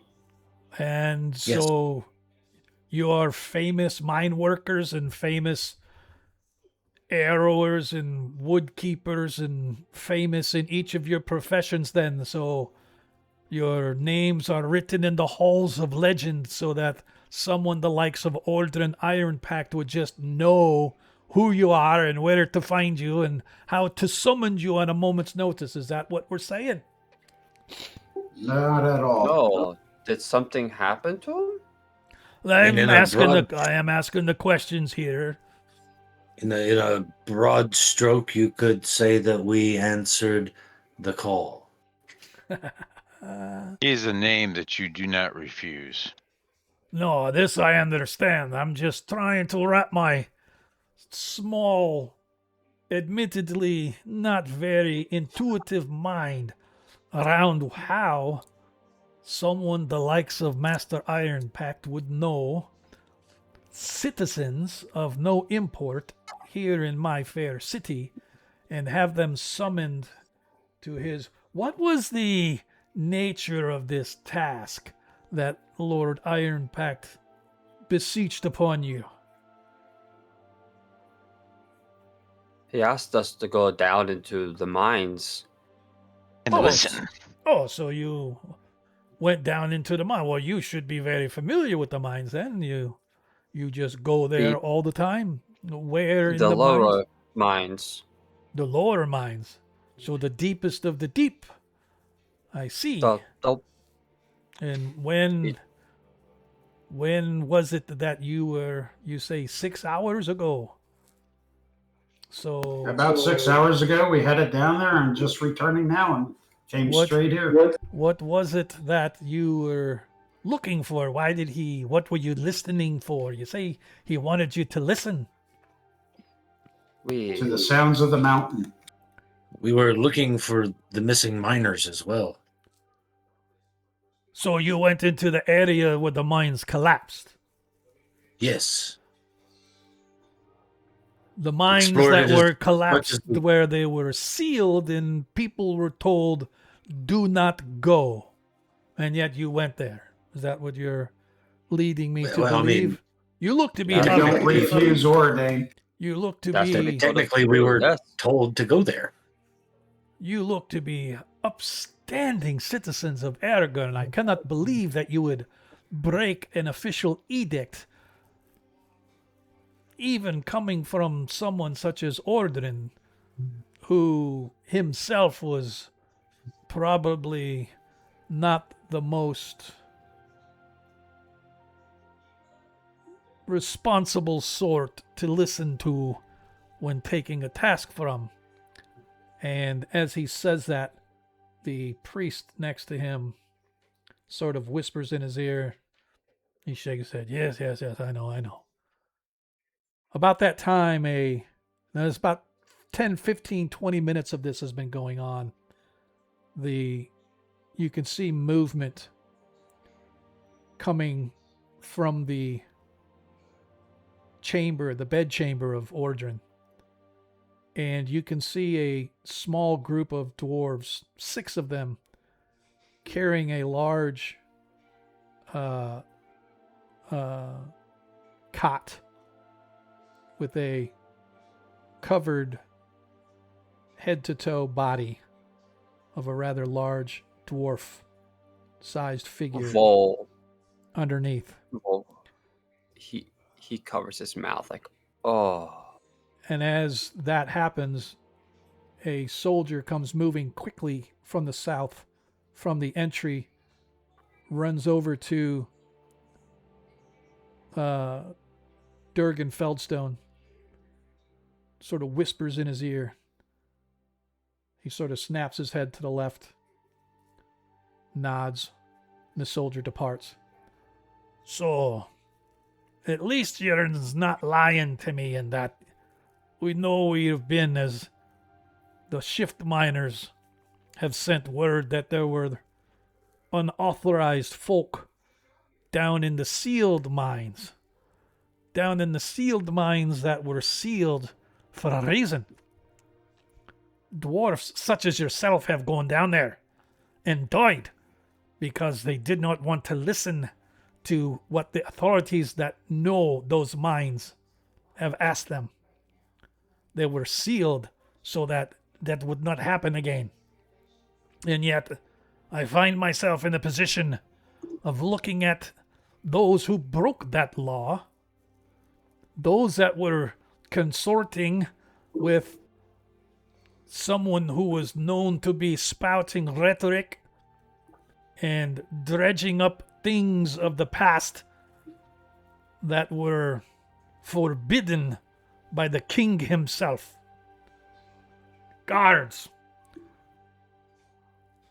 escort our friends here back to the garrison so we can continue our conversation in more comforting circumstances and not in the shadow of his lordship's death.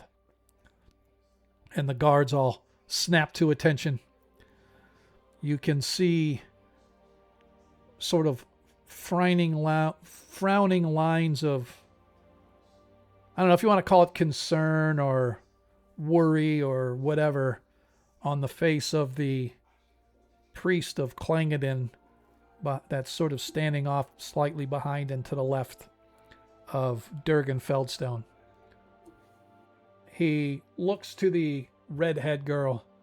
Hralda, you will lead these men back to the garrison so that we can speak with them in more private circumstances, and we can get to the bottom of all of this right now.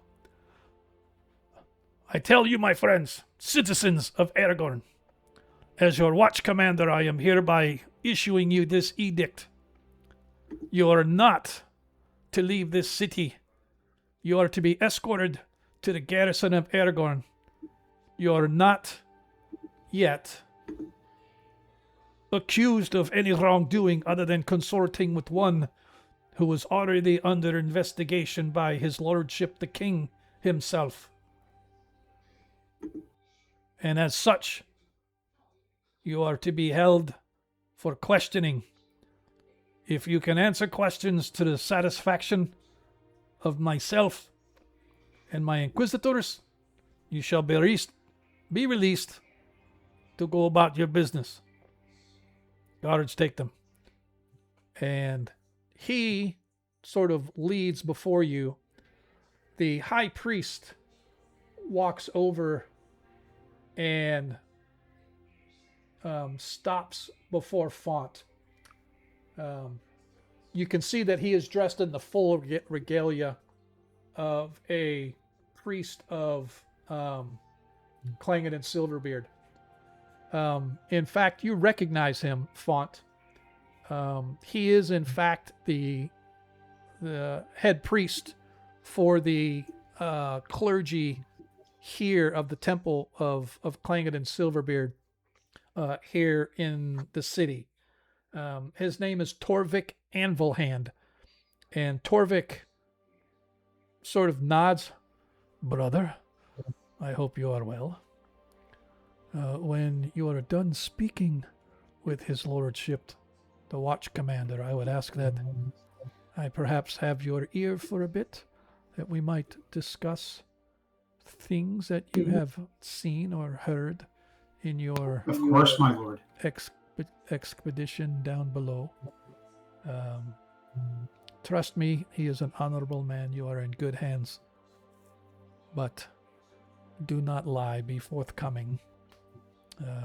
I fear you have done no wrong, but the death of Ordrin will have great sway and impact in the courts and in the city. And so I ask that you at least be careful. And the guards sort of surround you, probably a dozen guards or so, as well as his captain or lieutenant, whatever she is, the female dwarf who goes by the name of Heralda. And they all lead you out, leading you out of Ordrin's estate into the tunnels in the lower city of Aragorn, and begin to work your way up toward the garrison. The garrison itself is actually part of the surface area. That's where it is at. So that is where you guys are being led. Anything that you want to do, think, or say before they bring you guys back toward the garrison? Not before, but are the guards marching in unison? So there is about, I want to say unison, yes, sort of. They're not like march, but there's like several in front, several behind, led by the lieutenant Heralda. So like I said, about a dozen guards maybe, as they're leading you guys out. But I don't want to say they're like strictly marching thump, thump, thump, but they are in order walking. Yes. Yes. Then low under my breath, but just enough for them to hear, I started not chanting, but singing, I hope I am, moves off the work we go. And I keep that up the whole way. Give me a performance. Give me a performance check, please. What, Vol? He is incredibly nervous. This is something completely out of his element. He thought he was just doing the right thing. Oh. As you're singing, Font, everybody knows what an amazing singing voice you have, and you are putting it on all display right now, sir. And the dwarves are just letting you carry on, but it is obvious to everybody that you suck. And they're kind of, every so often you hit a note and they're kind of like winching. But they don't stop you. So each time they do, I will gain a big old smile on my face. Okay. I hear him start to sing. I want to join in. Oh, okay.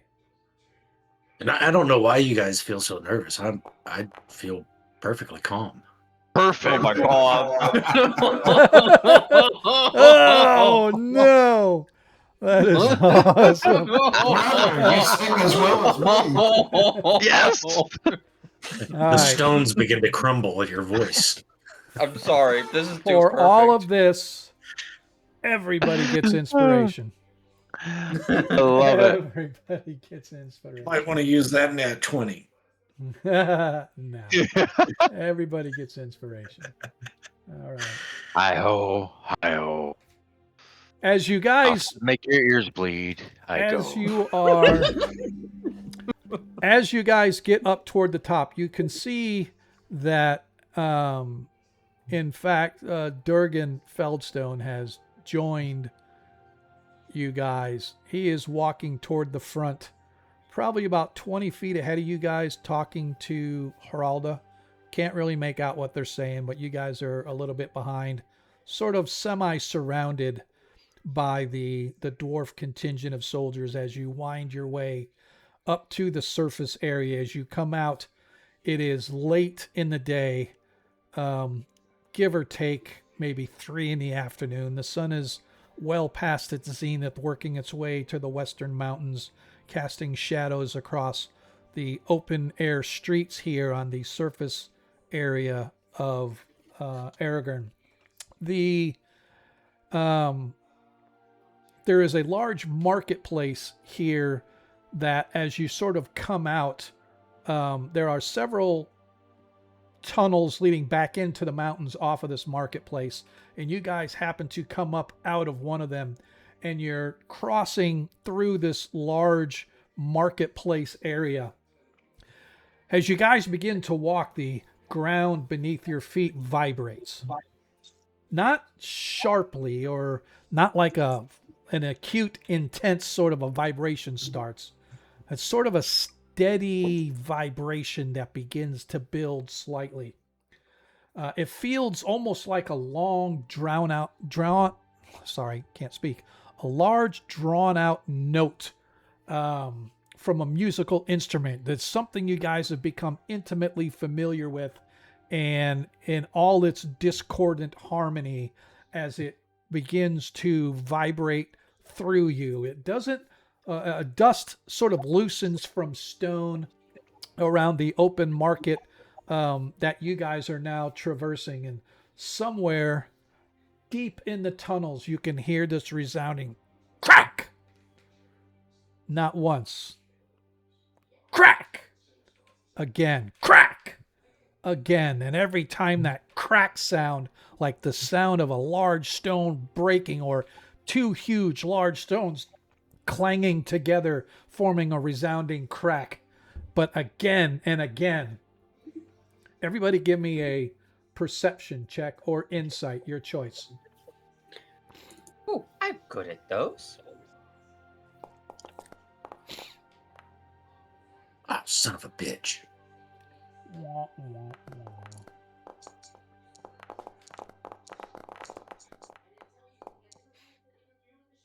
All right. So everybody except Throck. Throck, you've heard this before, Throck. You have heard collapsing tunnels and collapsing cave-ins and stuff like that. And the vibration along with the cracking sounds is what you get. That's what you immediately think. The rest of you, however, you realize this is not a normal collapse. That strange vibration that is going on, something has weakened the stone, as if something was inside the stone, and the cracking you're hearing is fracturing and breaking inside the stone. It's not tunnels collapsing. It's not caverns collapsing. It's something in the stone breaking and collapsing inside the stone. And you can feel it through the vibration. Suddenly, all around, you can see dwarves come running out of the tunnels from various directions, some of them coming out from the various shops and tents that are set up around here. As all around, dwarves begin running, trying to gain shelter where they may. Many of them are crying in fear that the mountain itself is falling, and though in reality it's more like a large dusting of loose rocks have been shaken loose by the vibrations. Still, the guards leading you immediately tense up and begin looking around, trying to determine what and where this new threat is coming from. Feldstone. Oh, that's going to feel good. Feldstone, up ahead of you, stops and turns and looks around. No, that's not right. We're too far from the mines for a collapse to just happen. As he comments, there's another huge, large crash as rocks come crashing from above on the mountain, come tumbling down into the open air market. Everybody give me a DC 12 dexterity saving throw, please. Everyone take cover.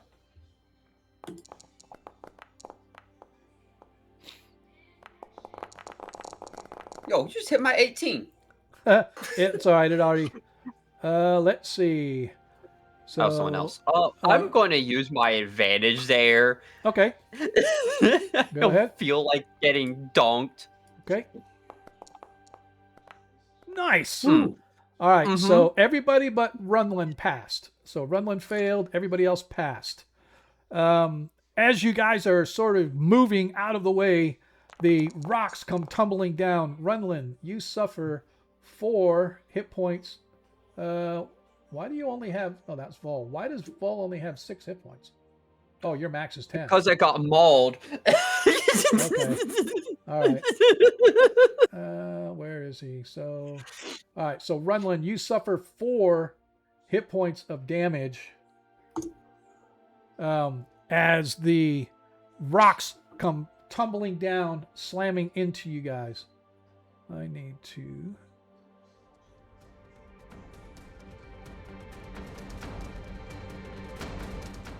As the rocks come tumbling down, the more people come charging up out of the tunnels, like I said, screaming, and suddenly you can see why. They are not just running from the collapsing rock. You can see a small horde of twisted rats come flowing up out of the rock and out of the tunnel. You can see that nearby there are several civilians have been trapped by these rocks that has collapsed as these resonance twisted rats come pouring up out of the stone below. And with that, if I can find it, aha. Vol is going to call out, "There's more of those rats." He turns to the guard. I forgot the guy's name. The leader goes, "Careful, they're charged with lightning, and it hurts." I am going to fix this map here really quick. I don't want it to be the way it is here. I would yell out to the guards, "Citizens are under attack. Defend them." As you can see, God. that the guards are here, and you can see these hordes of small, or these rather large rats, I should say, come up out of the stone. The one thing that I They want did to... not take the boat. Sorry. one thing I want to They note... did not Sorry, go ahead. take Go our ahead. weapons, right? Yeah, the guards do. No, they did not take our weapons. Oh, no. No, not at all. Okay. Sorry. Nope. However, you could see that there is a horde of rats flowing up out of the stone, and you can see that there are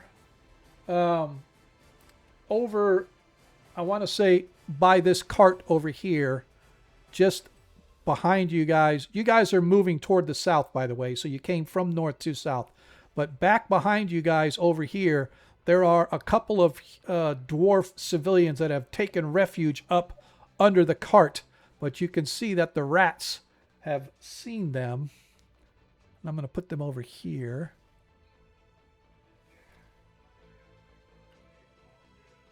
There are a couple of large rats over there that have seen them. Everybody roll for initiative. Here we go again. It's interesting that it didn't. Look at that 20. Wish I had that 20. Oh, that's a lot of residence rats. Oh, those are guards. Never mind. Well, there's guards and rats. So, Oh, they're right. all rolling. That's a lot of. yep. So that's why I wanted to get through this so we can get through this today. All right. As we begin our initiative, Throck. I assume I notice the civilians in danger. Yes, I'm going to say that all of you realize that underneath this cart over here, there are some civilians that decided to take refuge under the cart for the collapsing rocks, not knowing that suddenly, shortly thereafter, a small horde of rats would be coming out. I will go for the distance, and since it's pretty versatile, I'm gonna try to land a witch bolt. Okay.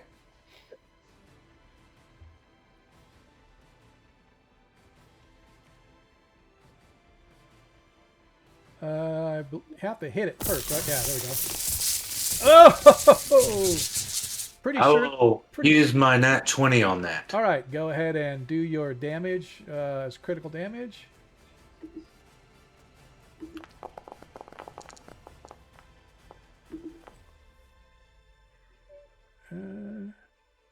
Why did it not? Give Not me target. damage. No, it's Roll targeted. choice. It's target. So. Try and roll it again. No, the witch bolt does damage, right? Yeah. Oh, hang on. I think I know why. Oops. No, it applied the effect. It just didn't take any damage off. Roll the damage. It popped up to roll it again. I'll click it. Yeah, But it you just- did like. Yeah, I don't know why. Oh. Here we Oh go. yeah, there. It just it went. applied the first one. Yeah. Yeah. That's weird. All right, so boom. As your witch bolt hits the rat, it fries it where it stands, killing that rat instantly. We'll hold the charge and move it to the next rat on my next round. Okay. That it for you? Yes, sir. I'll let the melee get between me and the rats. All right. As the rat comes up and tries to attack, I think nope, he doesn't get advantage because there's nobody within 5 feet. So he just gets the regular attack.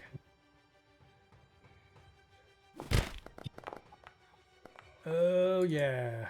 As the rat hits the guard.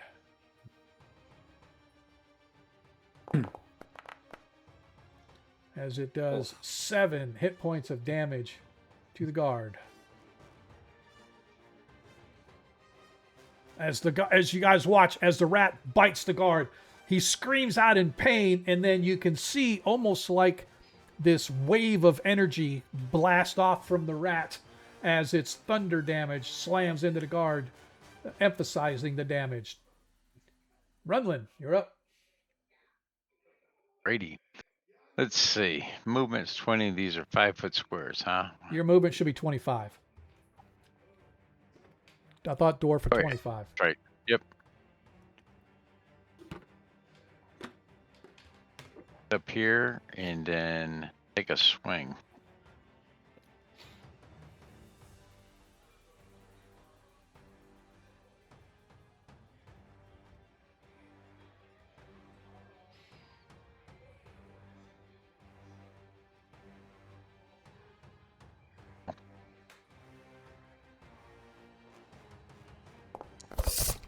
Come on. 13 hits.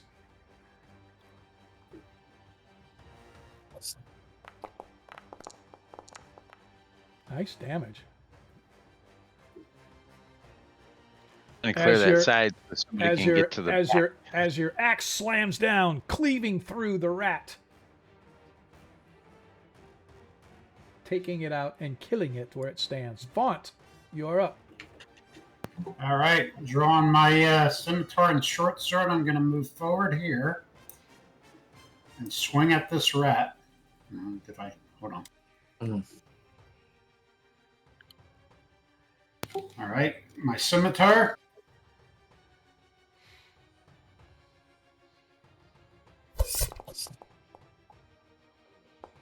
$16 hits.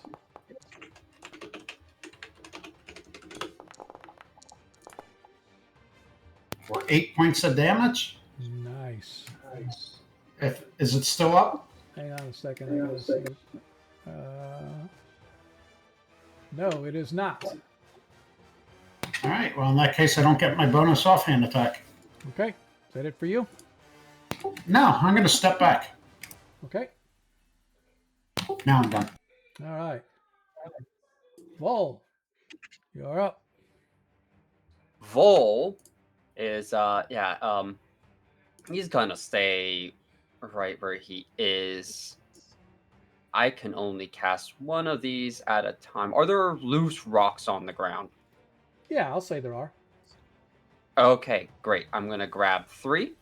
Okay. And I'm gonna target this Oh, that rat's already dead. I'm going to target this rat here. I might need to actually move over. There we go.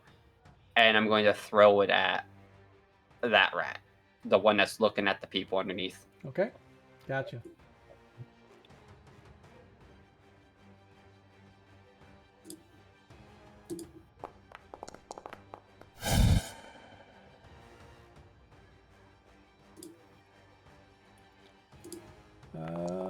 Oh, nice. 7 hit points of damage. Bing! Oops, snooze. We don't need you. Yep, that. As you're hit, But as your magic stone slams into it, taking the life of the rat. we got some citizens underneath the cot. All right. Let me see. Where are we in this turn? Oh, all right, it's my turn. As the rat standing right next to Runlin lashes out with its vicious bite. Nope, not within 5 feet, so it doesn't get pack tactics yet.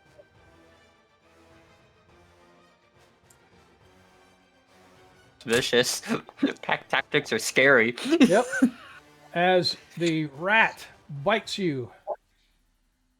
Oops. I need to do damage. Bitch. As you suffer 5 hit points of damage as the bite sinks into you and you feel that the same resonant energy bursts through you like a thunder wave. 5 hit points of damage, leaving you at 4. Need to deselect. As you guys are watching, one thing that you're really happy to see is pouring out of the tunnel. You could see more rats coming along the way, coming up out of the tunnels. They're still a distance away, but you can see them coming out, almost like another wave. As this rat comes charging up at the soldier.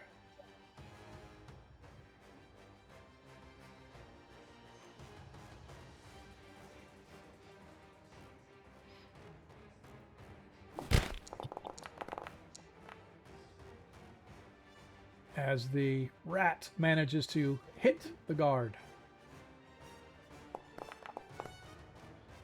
The guard takes 6 hit points of damage. As he is wounded, but not down.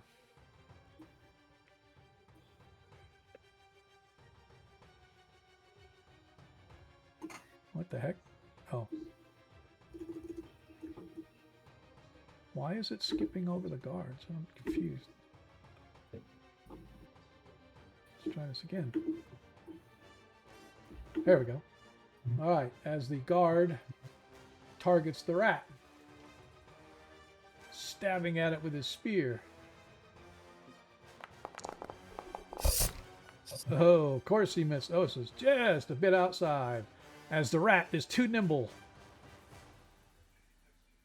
As the rat, another rat swarms on the guard. One that just got wounded previously. Oh, come on. Let's try this again. What in the hell? Oh, that's because I had 2 targeted. I was like, what is he doing? I had 2 things targeted, so it wouldn't let me attack.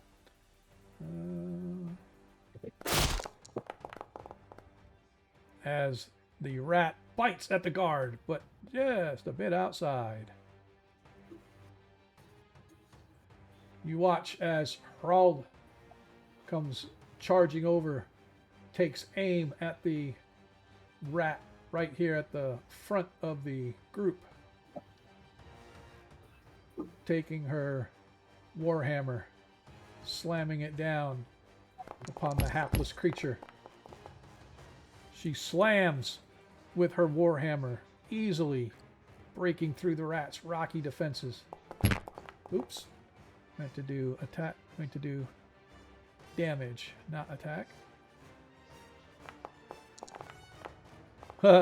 Figures.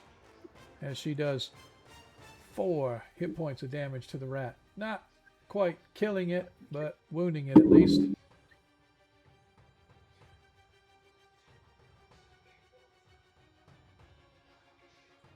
All right.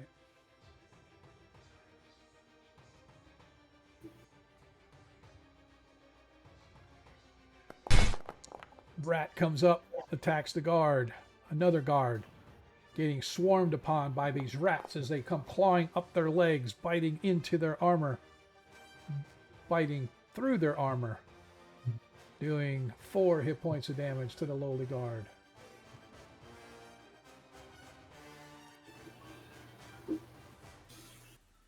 All right. As the guard swings,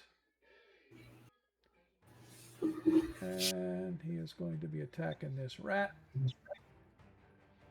Sorry, it's so boring for you guys. Oh, come on. What? No, that's fine. That's fine. Oh. Turn it. Spear. Attack. Normal. The guard misses with his. As the other guard takes aim at the rats right in front of him.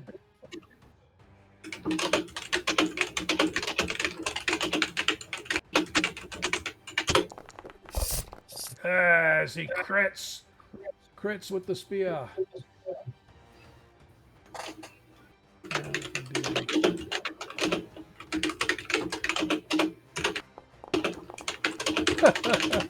Seriously, he does 2 points of damage to the rat on a crit. That's crazy. All right, who's next? Anybody? That doesn't double it on a crit? It did. I rolled a 1, so he got 2. Well, yeah, 1d6 plus 1, so that would have been the regular. No, it's 1d6. The damage was 1d6 for the spear. Well, it says 1d6 plus 1.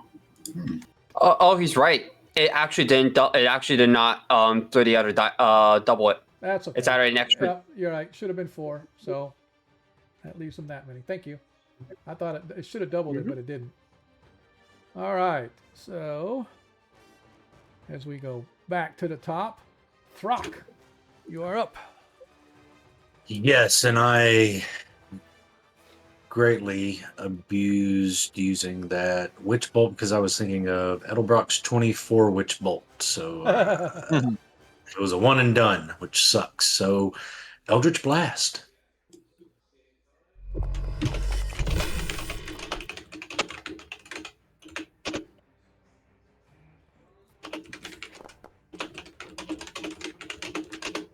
All right. Eldritch Blast for the 5. Which one did you hit? The one by the cart. Oh, I didn't. Yeah, it's because it's black. I didn't see it. Yes, as your Eldritch Blast slams into it, you watch as bits and chunks of rock go flying off it. Hey, take your own kills. What's mine? Taking them as they come. All right. I'll hold the rock up to my ear and say, what? The rock says, shut up. All right. Click. End of turn. All right. As the rat over here continues its assault on the guard. As he slams his bite into the guard as the guard cries out in pain once again.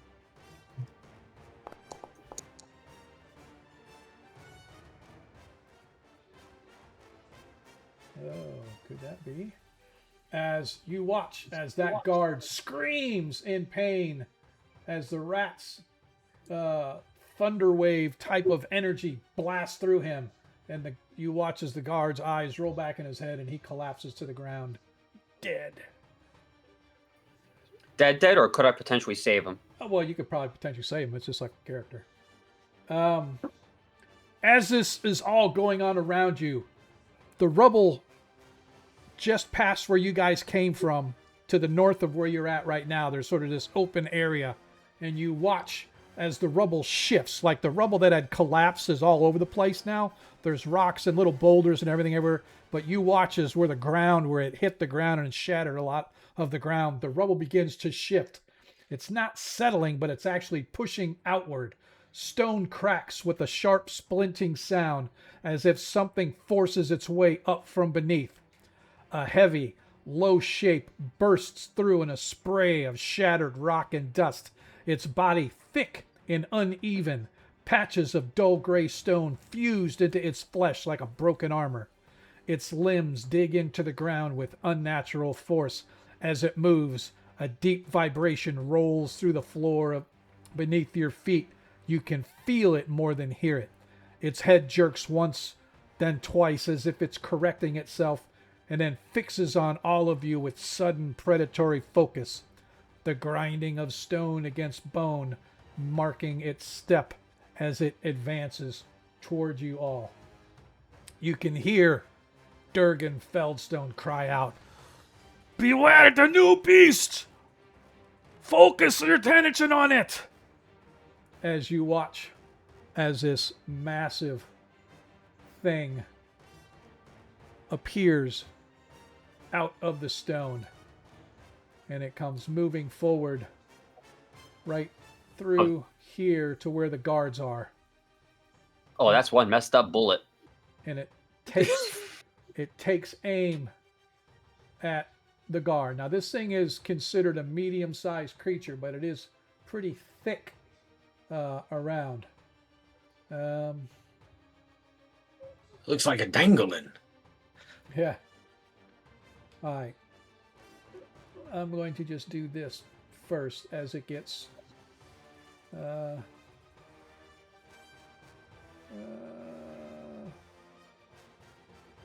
right. I should say it was right about back here when you guys watch as this thing sort of leaps like a frog almost. It leaps and it slams right down here, and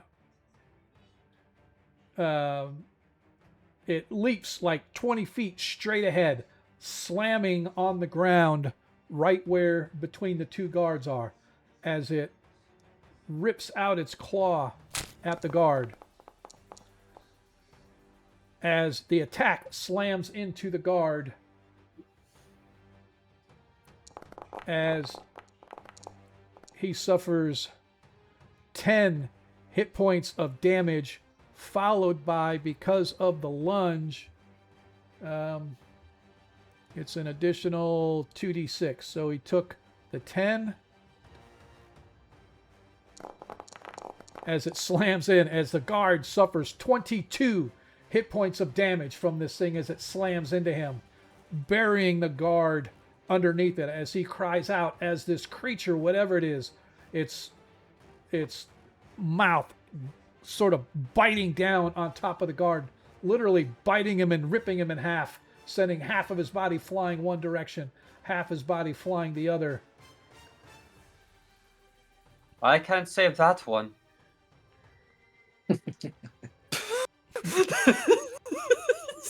As all of this is going on around you, you can see, like I said, the first wave of the rats come flowing out without warning. But as you guys are beginning to settle into the battle, kind of forming your lines, you see Feldstone is beginning to move back up through to join the troops. You see his lieutenant is marshaling the men, sort of gathering, and they're starting to sort of, the instinct of the guards and the soldiers in them are beginning to sort of take a stance as they begin lowering their spears, forming almost like shield walls, and doing like guards would normally try to do. As you're watching this, as I said, you can see more rats begin to sort of funnel up out of the tunnels as another wave of them come rushing in. People continuing to shout and scream in this entire chaos that is this upper world kind of a marketplace. like I said, hordes of rats, twisted and frantic, pour into the market in a churning mass of claws and teeth. They dart between stalls, overturn crates, scramble over one another in their haste. One cart's knocked sideways, a lantern falls and sputters, catching flame to everything around it. Civilians shout and scatter, some slipping on loose stone as they flee, as Feldstone is crying out to his men, "Form up! Keep them back! Protect the citizenry!" He and his militia surge forward, their shields raised, driving themselves between the swarm and the fleeing dwarves behind them. Geralda moves with them, intercepting a lunging rat mid-stride, driving it back with a heavy swing as the Master Warden's hammer begins to rain down on the writhing mass of corrupted rats. In that moment, the focus has begun to shift away from all of you as steel rings out and orders are shouted. The guards are fully committed to protecting the crowd and containing the surge of the rats. All eyes are no longer on your group. And then the noise around all of you begins to blur slightly. Shouts, steel, the scraping of claws, but beneath it, you feel something else. A faint vibration can be heard. Well, not really heard, more like felt. It does not come from the collapse. It comes from somewhere else nearby. It cuts through the chaos. It's like it's almost calling to you or tuning with you, if you will. It's not louder than all the chaos around you, but it's more clear. There's still chaos going around everywhere as you guys are sort of swiping at these rats and taking in everything that's going. But this new sort of sound is almost like it's focusing you and focusing your attention. But it's focusing your attention away from like where the rats. It's not coming from that direction. You sort of do a quick look on where this sound is coming from, and across the marketplace, you can see the cliff face of the marketplace where tunnels begin to bore back down into the lower wardens of Aragorn. But here you can see something. At first it looks like solid rock, but then you realize it's a little different from the rest. And it's almost as if time stands still. As the longer you look, the harder it becomes to ignore this area of the rock that's sort of capturing your attention. You can see a thin, uneven line running through the stone, but it's not really a line. It's not a break. It's not a fracture in any sense, not a crack. It's almost like it's a line that sort of curves subtly, as if somebody had taken that stone and shaped it so finely that the two edges are so close together as to make it look like there's a crack in the wall. The dust even seems to cling to it differently, almost as if it's dangling in the air. And you can feel a breeze coming from that direction as this cool air sort of flows around you. And as I said, it's almost like time has stopped around all of you. Even though the battle is raging around you at full speed, it's like you're watching everything in slow motion. You can see that whatever is there, you are not sure. Whatever this sound is that is coming, you're not sure. Whatever you feel, you're not sure, but you do know one thing for sure. Whatever you're feeling, whatever it is that's washing over you, is coming from whatever that thin line of rock is. And we will now go to Runlin. You are up. What do you want to do? Oh, that rat in front of me is still alive, correct? Yes. Oh, well, first I'm going to take a bonus action. Okay. And I am going to hit my second wind. Okay.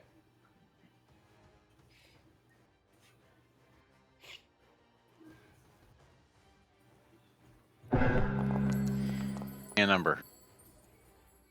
Nice. You have 5 hit points back. Oh. Why did it not give it to you? Let's try it again. Did. Oh, Oh, did it? should.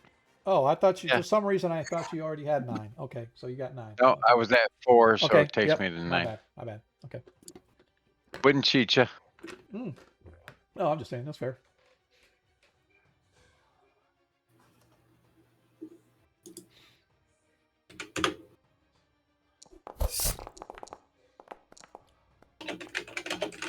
As your 10 misses. Don't forget, boys, you got a natural 20s. Yeah, that big guy's going to need those. Okay, Well, some of us don't. okay. All right, is that it for you, Runlin? That is it. I was All right. hoping to take it out, but All right, Font. Am I in melee range with that thing that jumped between the guards? You are. All right.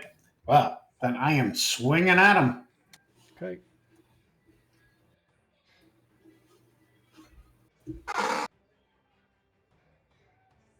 I can't tell if it targeted or not.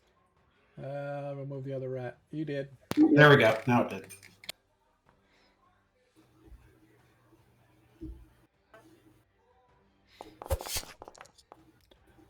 As your scimitars bounces off. Nope. I'm going to use the first of my nat 20s. Okay, go ahead and roll and crit your damage.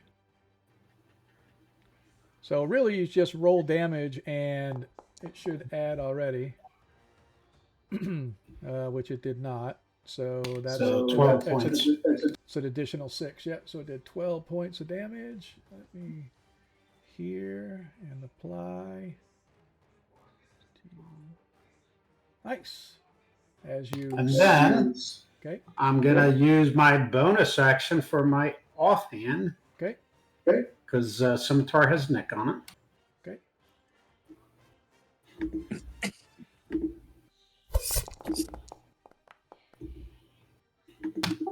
And we're going to use my second nat 20 because I want this thing down. Okay.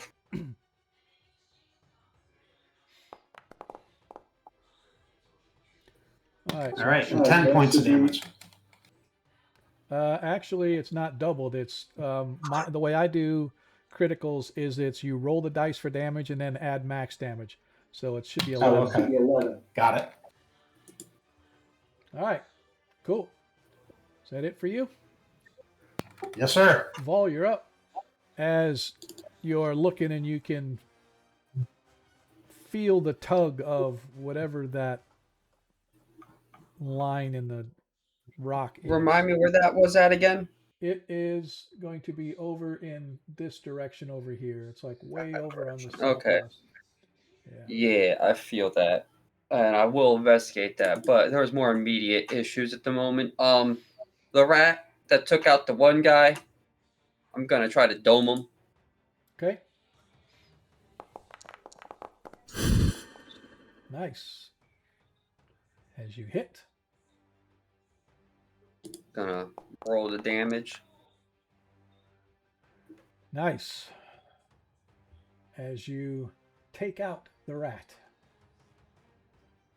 I will then quickly advance over here in a way that's not going to get me mauled by something. I'll wait Okay. until you make the rat disappear to move my guy there.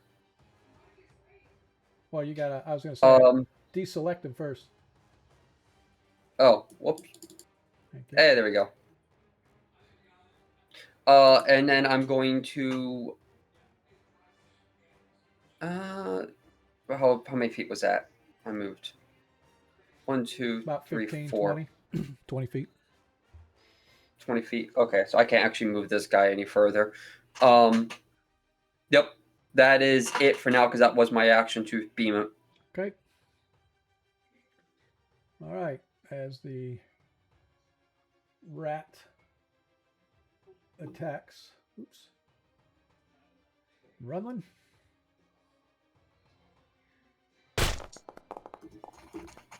As it bastard. bites into Runlin for 4 hit points of damage to Runlin Truestone. As you feel the poof energy of the rat slam in. Do-do-do. As a rat comes over here, let me deselect. This is the hardest part about having a large group is I got to do all these guys. You could always divvy it out to the various people, Nah. various party members. As his pack tactics gives him advantage on the attack. As he hits the guard. Oh boy, as he suffers 4 hit points of damage to the guard. Boy, that was close, huh? As the next rat goes after this guard.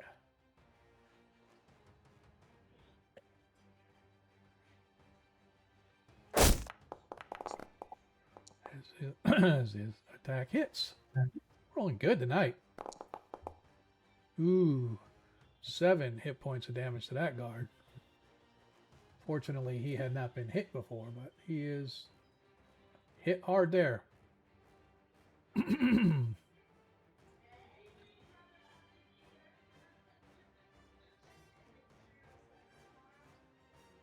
As this rat comes after the rock. And because there's a one of his companions within 5 feet of rock, he gets advantage on his attack due to pack tactics. Give him disadvantage. Let's negate that.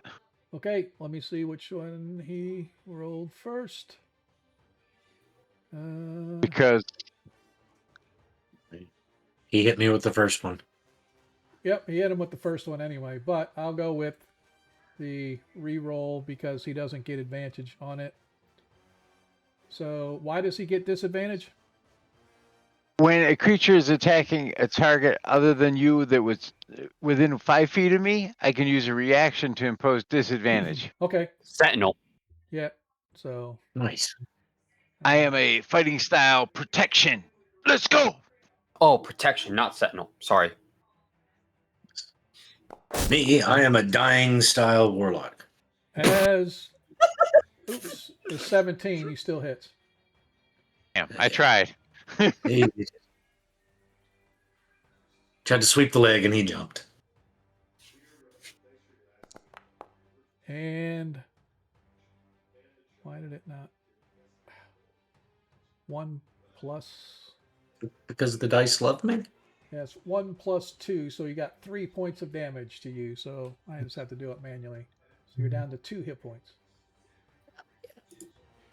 Need a DC 10 Constitution saving throw, please.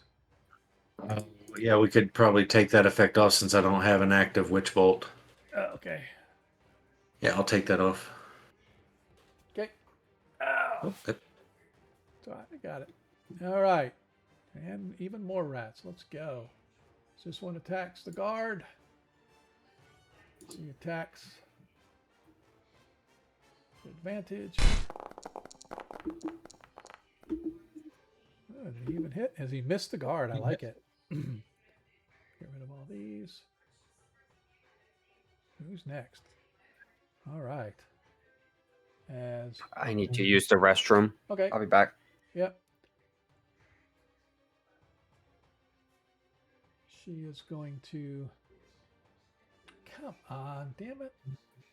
I set this thing so it's equidistant, but it keeps telling me. Oh, I keep forgetting I have multiple things. I forget to deselect whoever I targeted before, and it's all the way across the map. All right, attack. As she crits. As Hralda slams her warhammer down on top of the rat. And she does the 8 plus 3. Apply.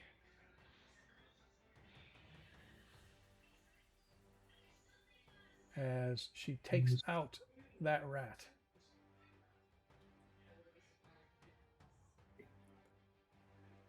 And she is going to move up here.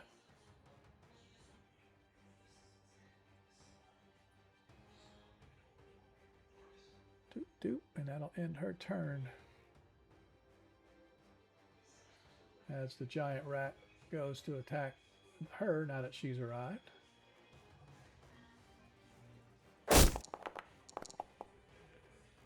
With a big whack miss.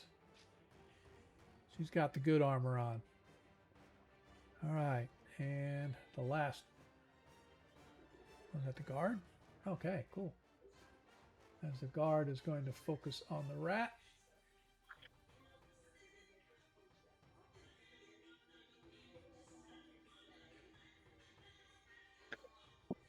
As he misses the rat. Who's next? And last but not least, this guard. So he moves up. Going to attack this rat.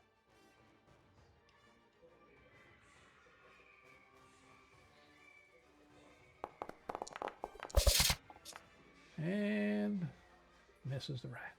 Of course he did. All right, I think we can go back to the top of the order now. Oh, I take it back. Why is he not in the combat? Okay, I'll put him into combat. This turn, she's going to move up as the watch commander, or the commander goes up, swings with his battle axe.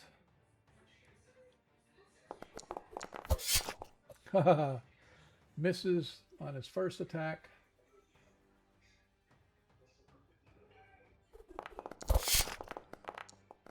Second attack slams down on top of the creature.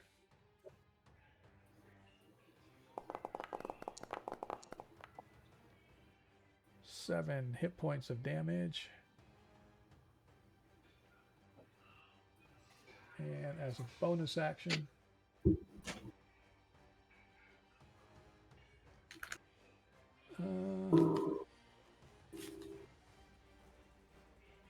I'm back. Yep.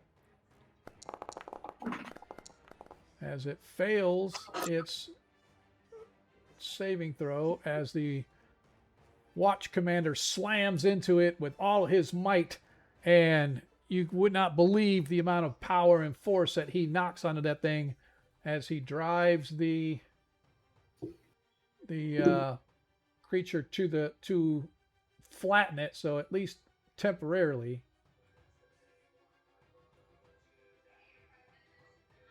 Oh, it's weird. Temporarily, it is prone. So attacks on the big creature are at advantage now. All right, that's it for that round. I want to make sure that everybody's off here, off the map. All right, cool. All right, Throck, you're back up. All right, question. Since attacks against it are at advantage and using a spell in close proximity is disadvantage, would it be a normal attack? Yep. And you can feel the sensation of something drawing your attention, as whatever is over in that wall is like really distracting. But yes, it's a normal attack. I will try to hit it with a witch bolt. Okay. Apparently, I did not have a witch bolt. Well, fuck it. Eldritch Blast. Random bullshit, go! As a 12 misses. Oh, like, yeah, that is normal. Yeah. You do have a nat 20 available. I already burned it with that witch bolt before, unless somebody gave me another. I didn't think you burned the 20 on that. Okay. Yeah, I did with that witch bolt earlier, thinking I would be able to whip it over to another. Yeah, I screwed myself. But it's all right. Cool. A miss, and I will probably regret this, but no regrets. I'm going to tuck and roll and go for that position. Well, good news is I'm right here if you eat shit.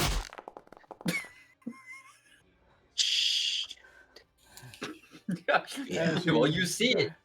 You try to get away.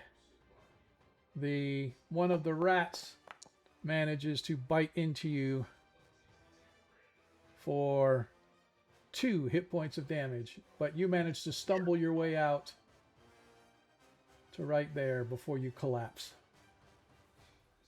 I fall into Vol's arms, cradling my rock, whispering, "Delicious."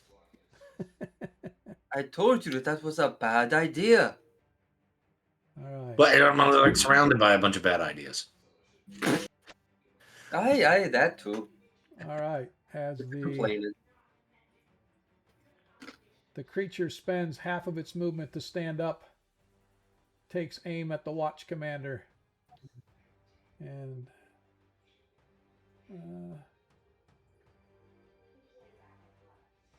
I'm going to. You guys watch as suddenly this thing begins to vibrate like heavily, and it suddenly, almost like a blink, it vanishes and then reappears almost instantaneously next to this guard. It flash stepped. Yeah. I'm sorry. All right. I'm a nerd. Oh.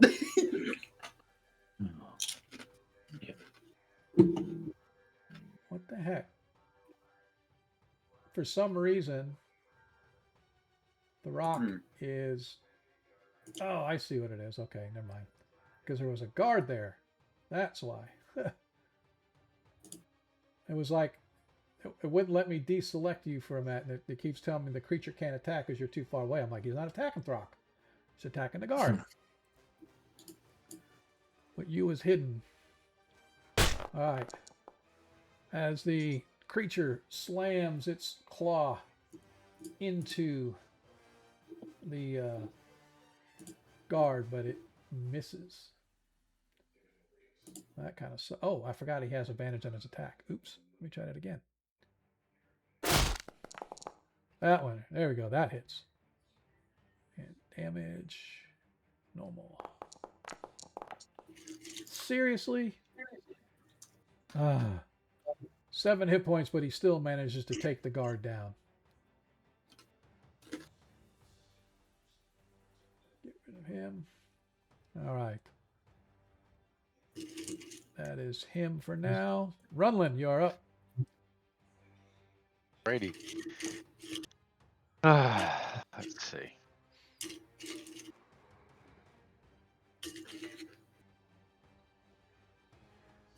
Dr. Pepper creamy coconut is an interesting taste.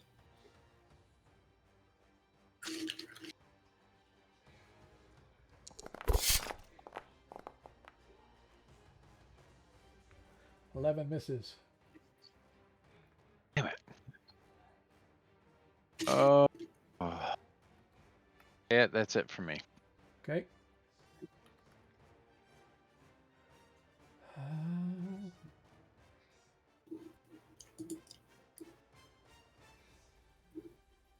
All right. Font, you're up. All right. Since I got no rat next to me, I'm going to move next to this big creature. Okay. And I have advantage for this swing because I hit him with my short sword last time, which is Vex. So I have advantage on my next attack roll until the end of my next turn. So Okay.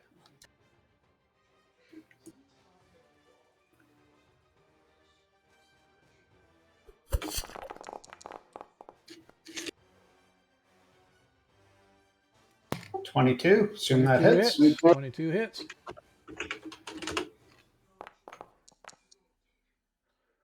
Nice. 7 hit points. 7 points of damage. Yep.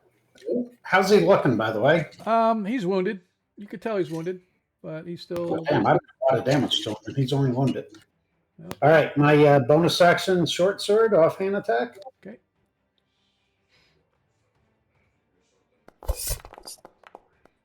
Nice. That hits. 18.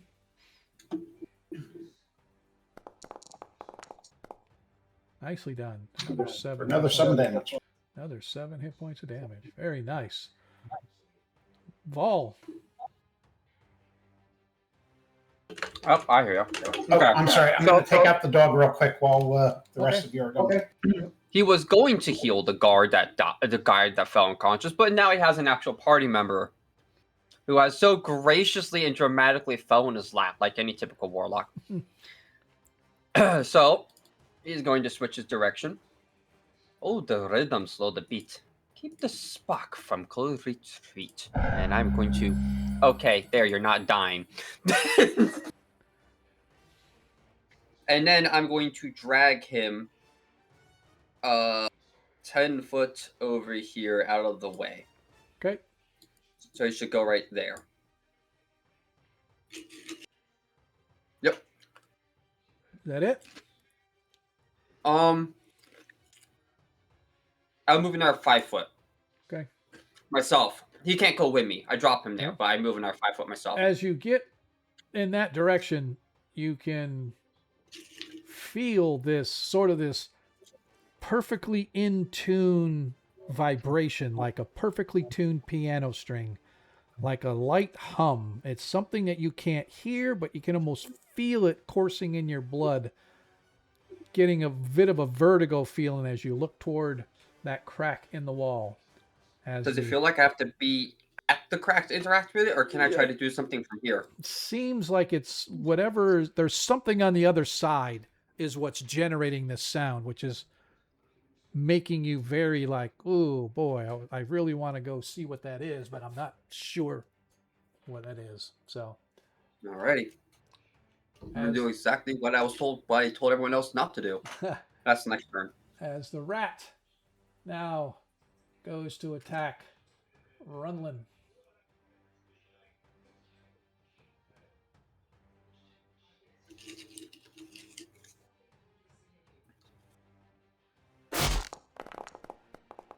As it hits Runlin. Seriously, for 4 hit points of damage.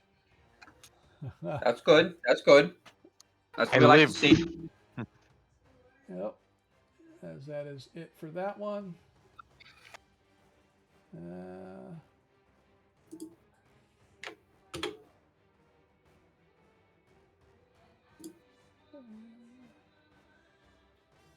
As this one goes after the guard.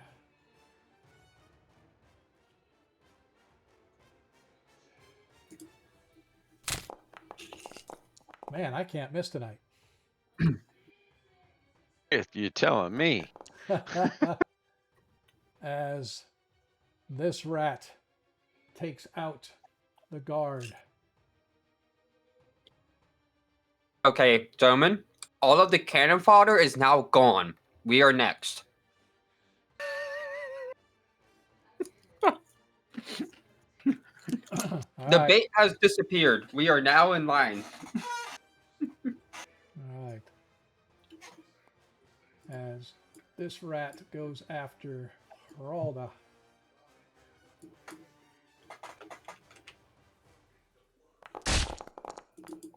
As with advantage it hits. Oh.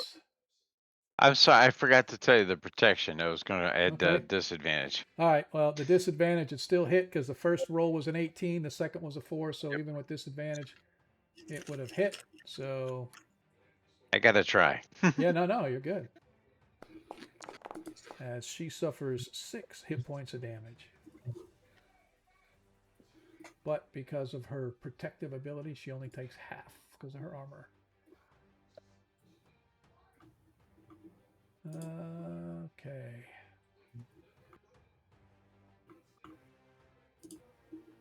As this rat moves up, goes after his lordship, the water commander.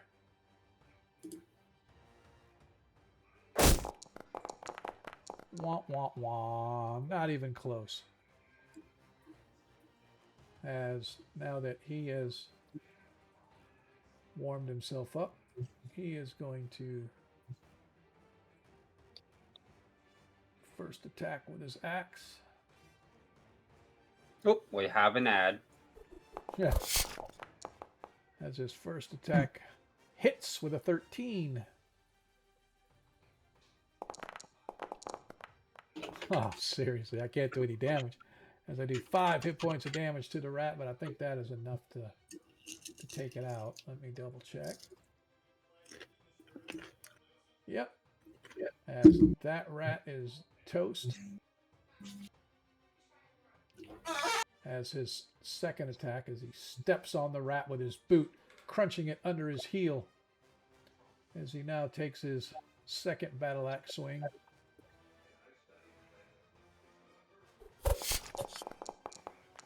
As that hits. Nice. 15 hit points of damage. As that rat is gone as well.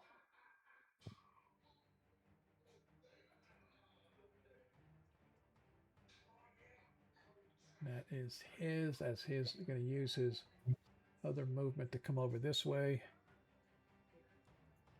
As Harald is taking on the rat.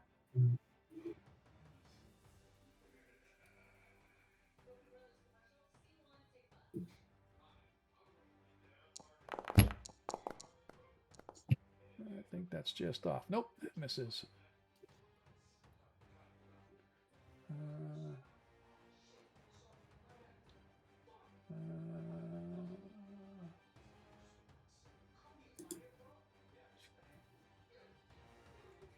Oh, crap.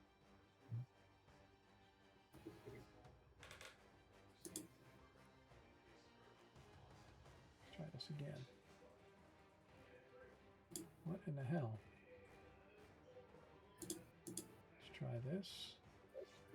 It's trying to tell me that I don't have any action surges available. So what are you talking about? Have you used the action surge? She never has. But I'm going to do this. She's never used anything. We just started. I don't know why.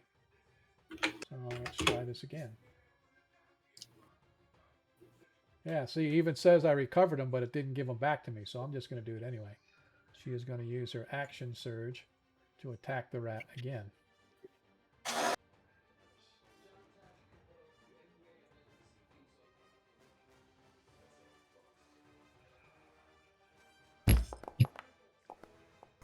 Please hit. Yeah, she hits the rat. Let's see if we can do any damage, though. I haven't been doing any damage at all.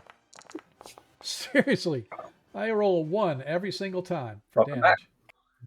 All right. And now we're back to the rats. As the Rats. We are the rats. So rat is now going to attack her as she attacked it. Now watch, I'll hit, but I won't do any damage.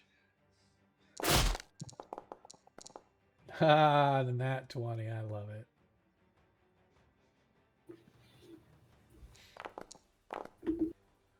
All right, it does actually 10 hit points of damage.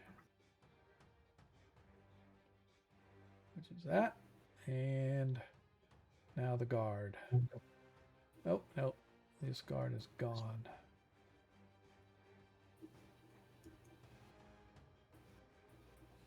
All right. Throck, you are back up. You're at 2 hit points now, sir. Throck wasn't healed. Well, okay, he's at 0. If that's what you want to do, that's fine. Nope. But spare the dying. Yeah, he's not. Yeah, so I'm just still going to put him. I'm going to put him at 1. Yep. So you're at 1. And what the spell puts you at 1 HP, but you are still unconscious because 0 HP is dying. Yeah. I'm just going to say that the 1 HP, I'll allow you to move at least. You're not yourself. You can't attack or cast spells or anything, but I will allow you to move. I will hop up frantically and untarget myself. And I'll run behind the fountain. Okay. You are too injured to fight. Run your ass away. All right. As the creature takes aim. Actually, let me see if I can do this. Do.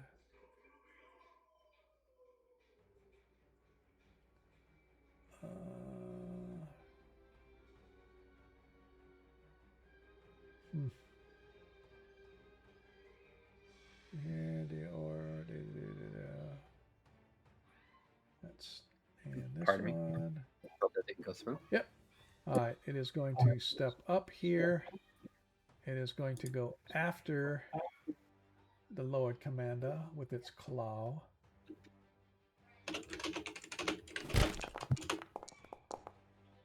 Wickedly missed. Crazy. All right, Runlin, you're up. You got a couple of rats and a big ass stalker looking thing. Oy. Let's see.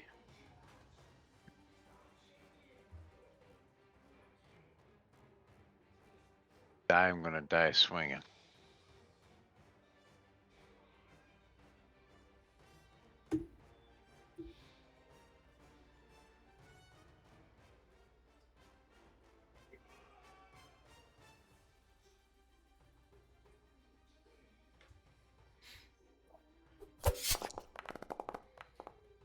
So close. It hits. Nope. Oh, cool. Perfect.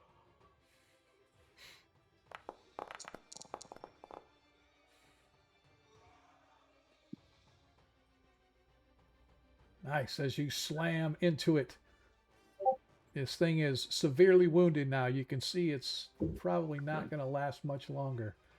As you guys are going through this, you can hear shouts coming from the north as a small group of soldiers comes pouring out of the tunnel, clearing the rats along the way as they go.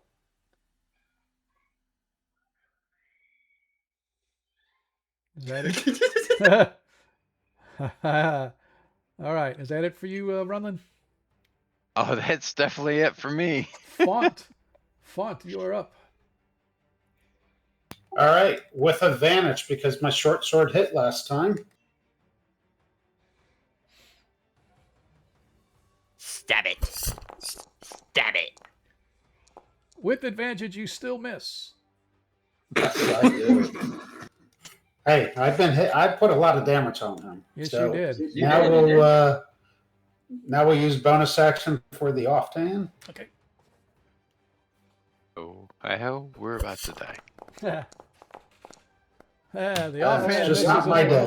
day. Yeah. Vol Staff Topper, you're up. All right. I'm going to throw my rock. Okay. Double check my range. Okay, I'm still very well within range. Okay, I'm going to throw my rock at this guy. Okay. Let's see what happens. I'm at a normal throw. That's fine. I am going to use my natural 20 on this. Okay.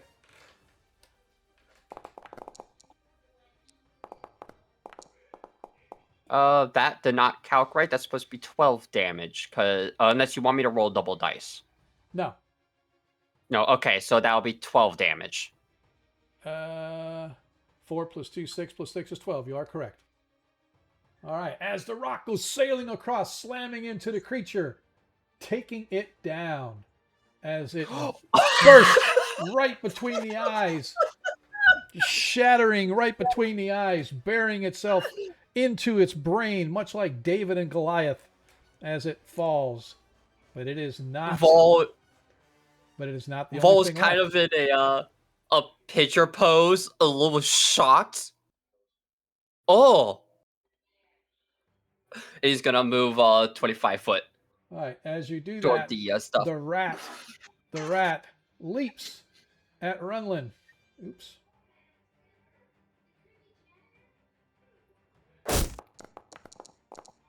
Missing badly. Collected by the shield, finally. Yeah. As the next rat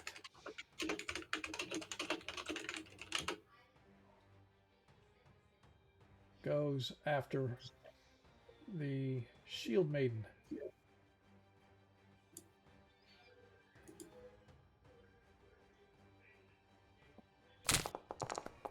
As it misses her as well.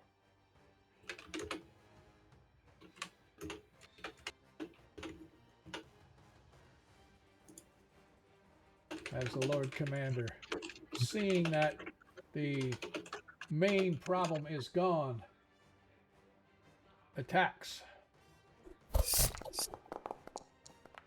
slamming into the rat.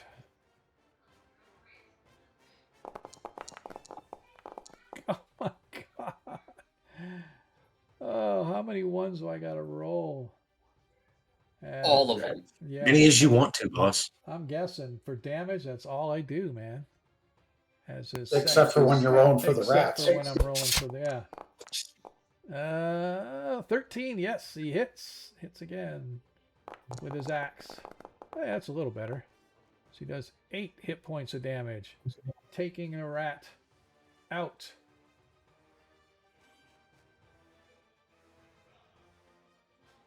And that is his turn. As who's next is Haralda. As she takes aim at one of the last rats.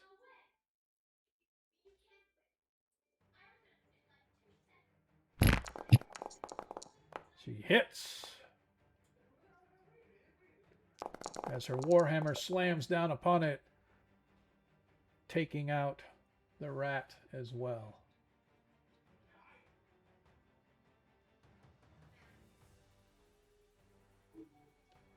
And I think there's like one rat left as we come back to the top.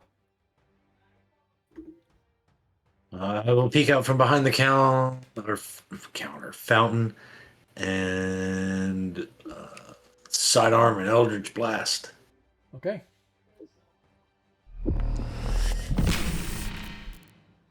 No bueno. The sidearm doesn't go. Runlin, you're up. Alrighty, this stupid rat that I can't seem to kill. You got it. Stomp on his head. Yeah, I tried to help.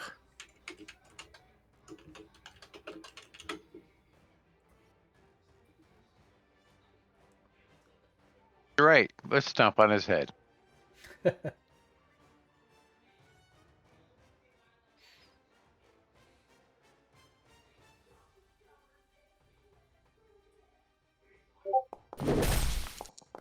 As you stomp on his head. Do your worst. That's hilarious.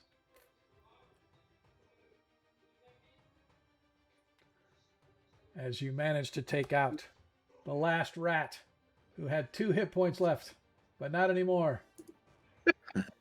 Oops. Guys need to... Sorry. Go ahead and deselect the rat so I can get rid of them.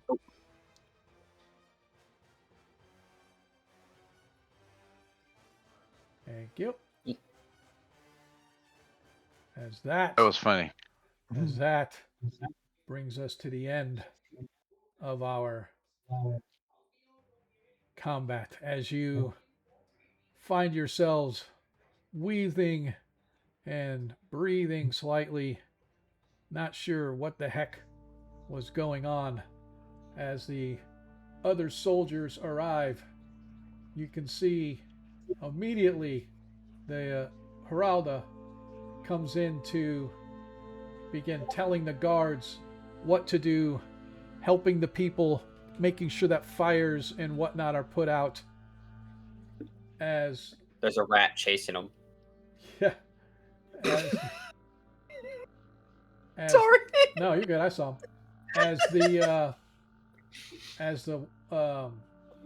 As Durgan Feldstone looks around and he starts eyeing all of you. Interesting, isn't it? You go to places you're not supposed to go. You go and unseal. Mine's what's not supposed to be unsealed. Mine's what was sealed for a reason. And now all of a sudden we've got this. And he points down to the large stone-like stalker creature and all of the rats. If yin's not gone down there, these things would not be here. You, right now, are even in more investigative trouble than you were 10 minutes ago. Guards, take them to the garrison, and when you get there, confiscate their weapons, put them in a cell, and wait for my further instructions. As the guards arrive, and you can see about another half a dozen guards or so are coming up from the south as well, as they're obviously late to be mobilized, but better late than never, as they all arrive and they begin to bring you guys to... Okay. As they bring you guys sort of together. Question. Where's your friend? As he's looking around. There was 4 of yins. Where's number 4? Where did he go? Guards, Take the bullet, eat him. guards, find him. As the guards begin sort of investigating and taking a look around. In the interim, as you get over there, sorry, I just want to kind of get through this just so... Yeah, no, you're fine. You're fine. I'm like, As you're over just there... making sure you knew. Yep, as you're getting over there, you can see that this stone doesn't look normal to you.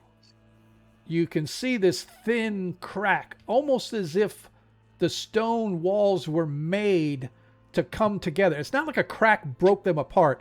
It's almost like this crack is supposed to be there, like somebody made it and fashioned this wall of rock, of this mountain wall, just so that it would come that close. It's just so weird to describe, but that's kind of what it looks like. And you feel that you can feel like there's like a cool air coming through, and then whatever is drawing your attention, this strange vibrative note that's been resonating with you off and on for the longest time. It's almost clear here, and it's like it's coming from whatever this is.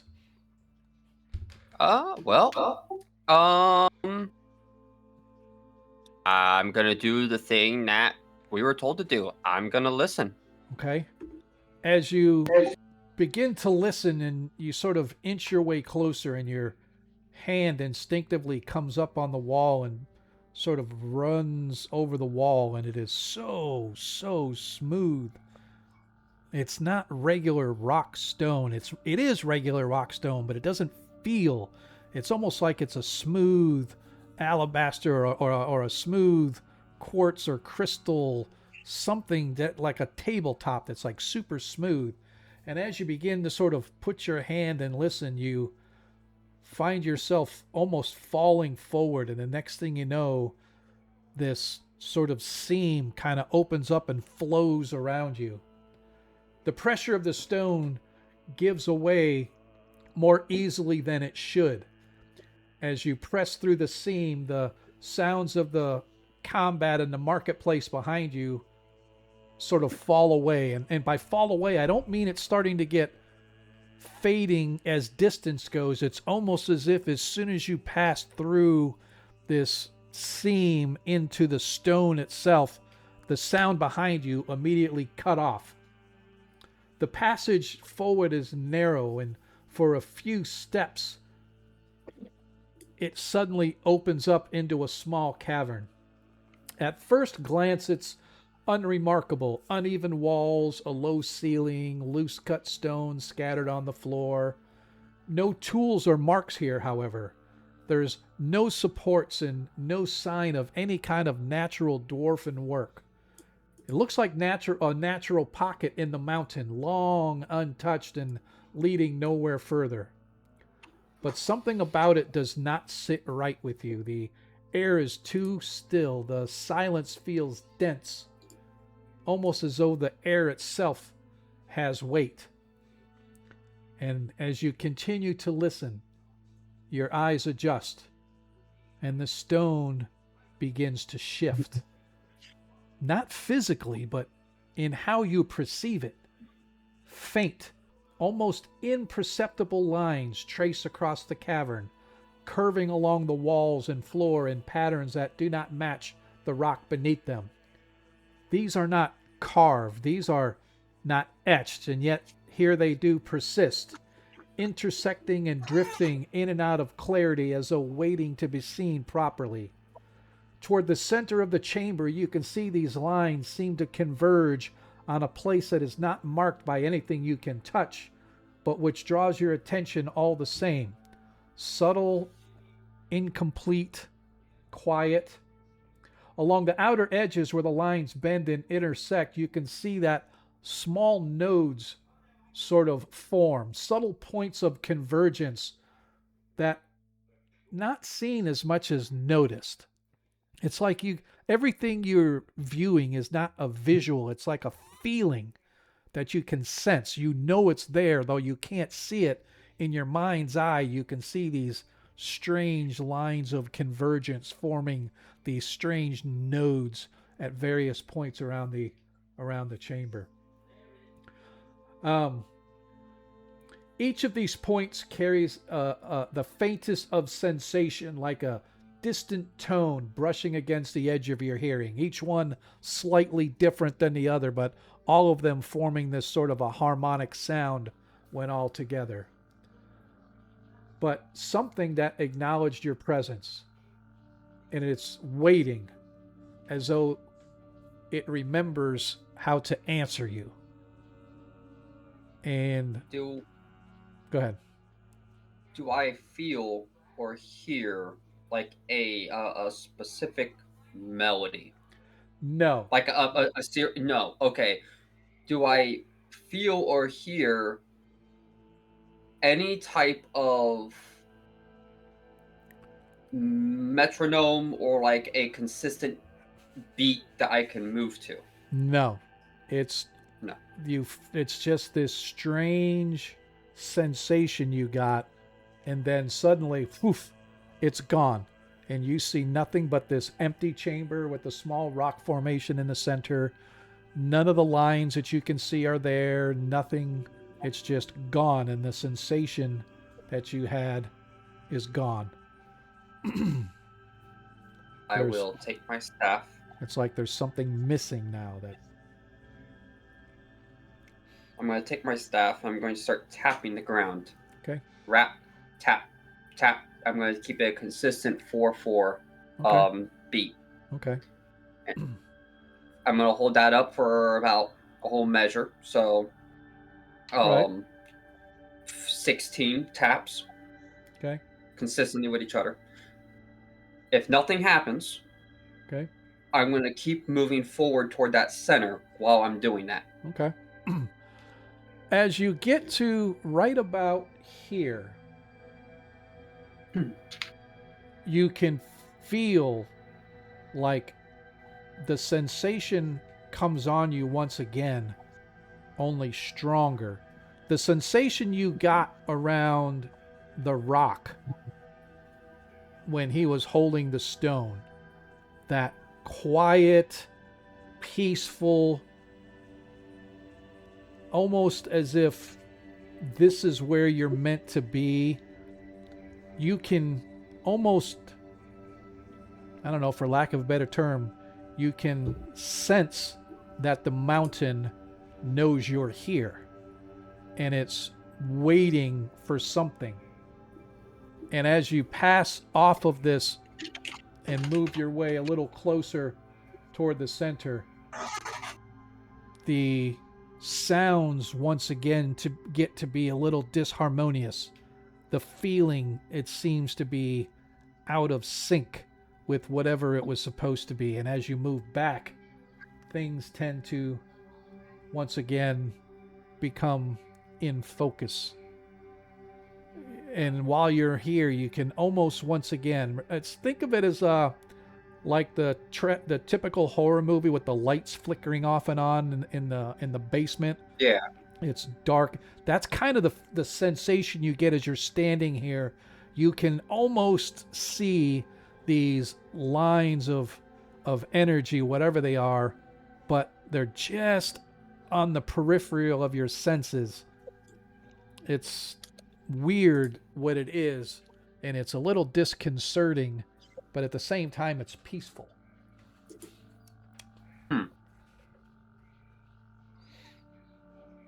Well, something's missing, and as I grow closer, it starts getting more discordant. Yep.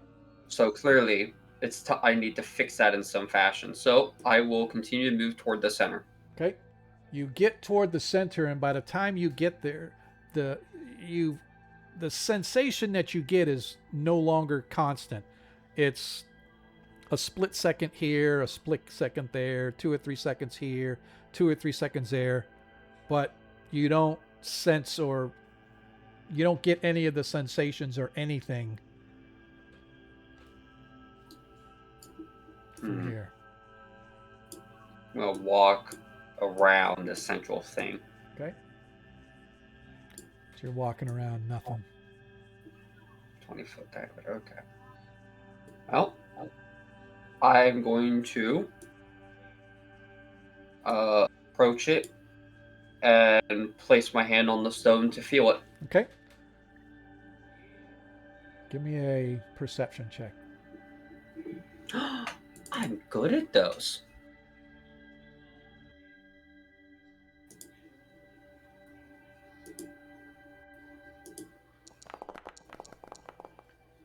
I am not good at those. Yeah, you get nothing. You're sensing, you're trying to listen, you're trying to do whatever it was you did before, but it's like you have no idea how it works. So it's like you feel nothing. I have. Ooh. Okay. Would this be related to the origin of stonework? What do you mean? It's a one-time. I'm not going to consume use. I just want to post it so you see what this does. You don't actually see what it does. Oh, stone cutting, you mean? Yeah. So would this apply here? So stone cutting, well, here it's for tremor sense, right? So what this would do, this particular part of stone cutting. No, that is instinctive listener. Right. Stone cutting is something else. Whenever you make an intelligence history check to relate to the origin of stonework, you are considered proficient in history. Right. And you add double your proficiency to the check. Right. I'm asking if this would play in at all here. If you're saying for stone cutting, yeah, you can definitely do almost like a history check kind of on that if you want. Okay. So that means I'm going to add +4 to this. That's the wrong keyboard. Okay. So consistency. Yes. Well, I mean, as you're looking around, it's definitely natural. You don't see any worked stone whatsoever. You don't see any markings at all. You periodically can sense that there are lines here in some way, almost like ley lines of magic, but not magic, more like vibration type of an energy. So while you're contemplating that, I want to go back to our companions. As you guys are... Oops, wrong map. Sorry. Let's go back. How about we go back to this place instead?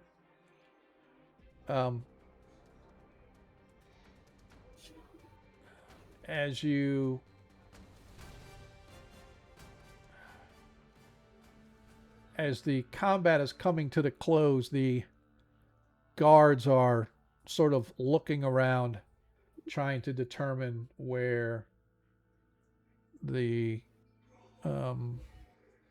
your companion went off to. As the watch commander is there, the guards have sort of arrived, and they're helping clean up the place. As he once again reiterates, Guards, take these 3 to the garrison. We'll find their friend. And when we do, trust me, he'll be joining you shortly. and the guards and the guards all approach to escort you all to the garrison. As you go, however, the girl dwarf, the one known as Feralda, comes over and feeds a potion of healing to each of you. Not me. I took no damage. Well, I meant the ones that were damaged. I'll take 2. Well, while they're surrounding us, I'll feign to the northeast and yell, "Run, Vol!" As the guards all begin scattering to try to go, as the rest of you are escorted to the garrison.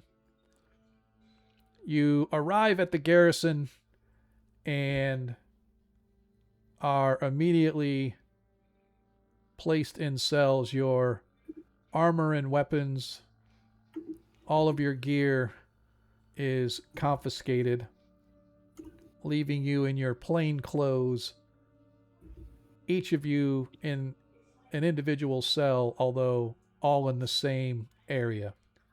The garrison is a fairly impressive building and edifice within the city.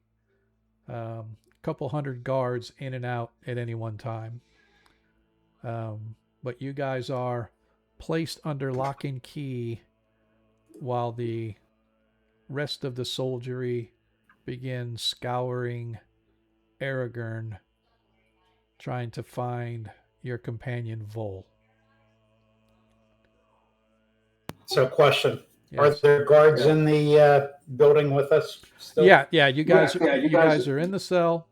You are not like shackled or chained or anything, but you're in locked cells. There are guards that patrol up and down where the cells are. Is that female dwarf in the building with us? She's in the building, but she is not where you are right now. Not sure where she's at. Presumably heading up the search to find Vol. Okay. In that case, I'm going to make sure I serenade all the guards with my wonderful voice. All right, I like it. Ho, hi, ho. All right. So I want to go back here real quick before the end of our session tonight.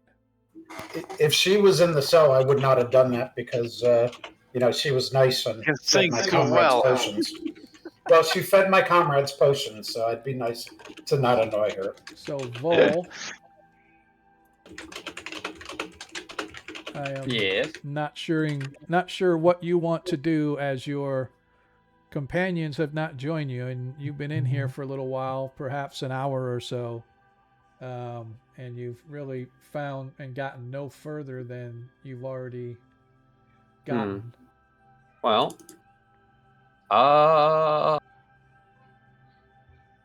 I've listened. Yep. How long do I have to wait before I can take another, like, a perception check sort of deal? Oh, I would allow you to do one there while you're there now. Okay. Alrighty.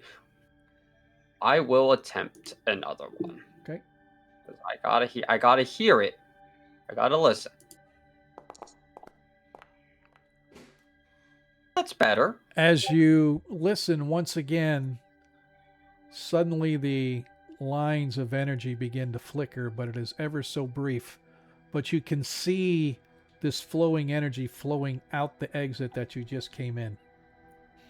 But other than that, it lasts for maybe 5-10 seconds and then it fades away. Was that enough for me to get any sense of a melody or a beat to it? No, it's not. It's not music. It's not anything like that. You, Oh no, I know it's not music. yeah, but That's there's not no. what I'm listening for. No, you suddenly realize that what you are listening to is the mountains. As if the mountains were living things. You are becoming in tune, or you are able to hear or get in tune with the energy of the mountain. Legends say that back in the earliest days of the dwarves, when they were first upon the earth, they did not just build and craft things. They spoke to the mountain, and the mountain told them where to strike, where to build, such that they would never have to worry about collapses or breaks or whatever. The old ancient things that dwarves made are almost like they poured liquid stone into a mold, because there's no chisel marks, there's no hammer marks. It's like smooth, but they don't make things like that anymore. Nowadays it's hammer and chisel and pickaxe and things of that nature. But you get the sense that being one with the mountain is essentially what you're sensing and feeling here. But they say that long ago a clan of dwarves did something so horrifically terrible that the mountain essentially stopped speaking to the dwarven people. But those are just legends and rumors. People are crazy when they talk shit like that. Mountains can't talk, right? Is there a gap in the center here that I would be able to sit in the center or no? No, it's just Okay. rocky. Well, this is kind of one of the things that we do as a druid. We get in tune with nature. Vol's gonna sit there and meditate. Well, first he's gonna eat a snack, and then he's gonna meditate. Give me an intuition check, please. Intuition. This sir is 5e. You want an insight? Yeah, you know what I mean.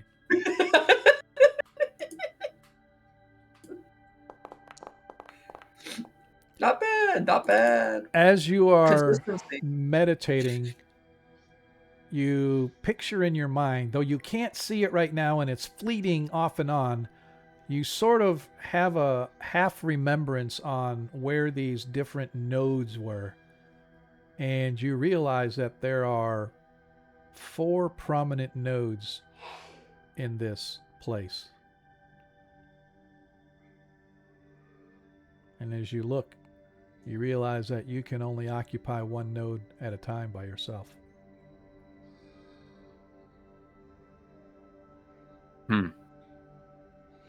I need the companions here to listen.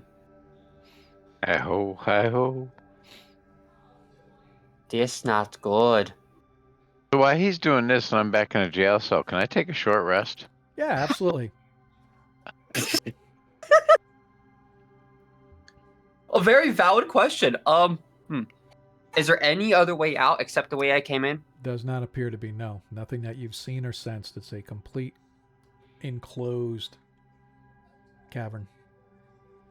Understood. Okay. Well, that is a slight issue, but I will tough it up and go back. Okay. As you work your way back through, the energy waves begin to pick up once again, just as you start to exit out the southern side. You sort of look back and you can see the flickering of these energy lines flicking on, flicking off, flicking on, flicking off.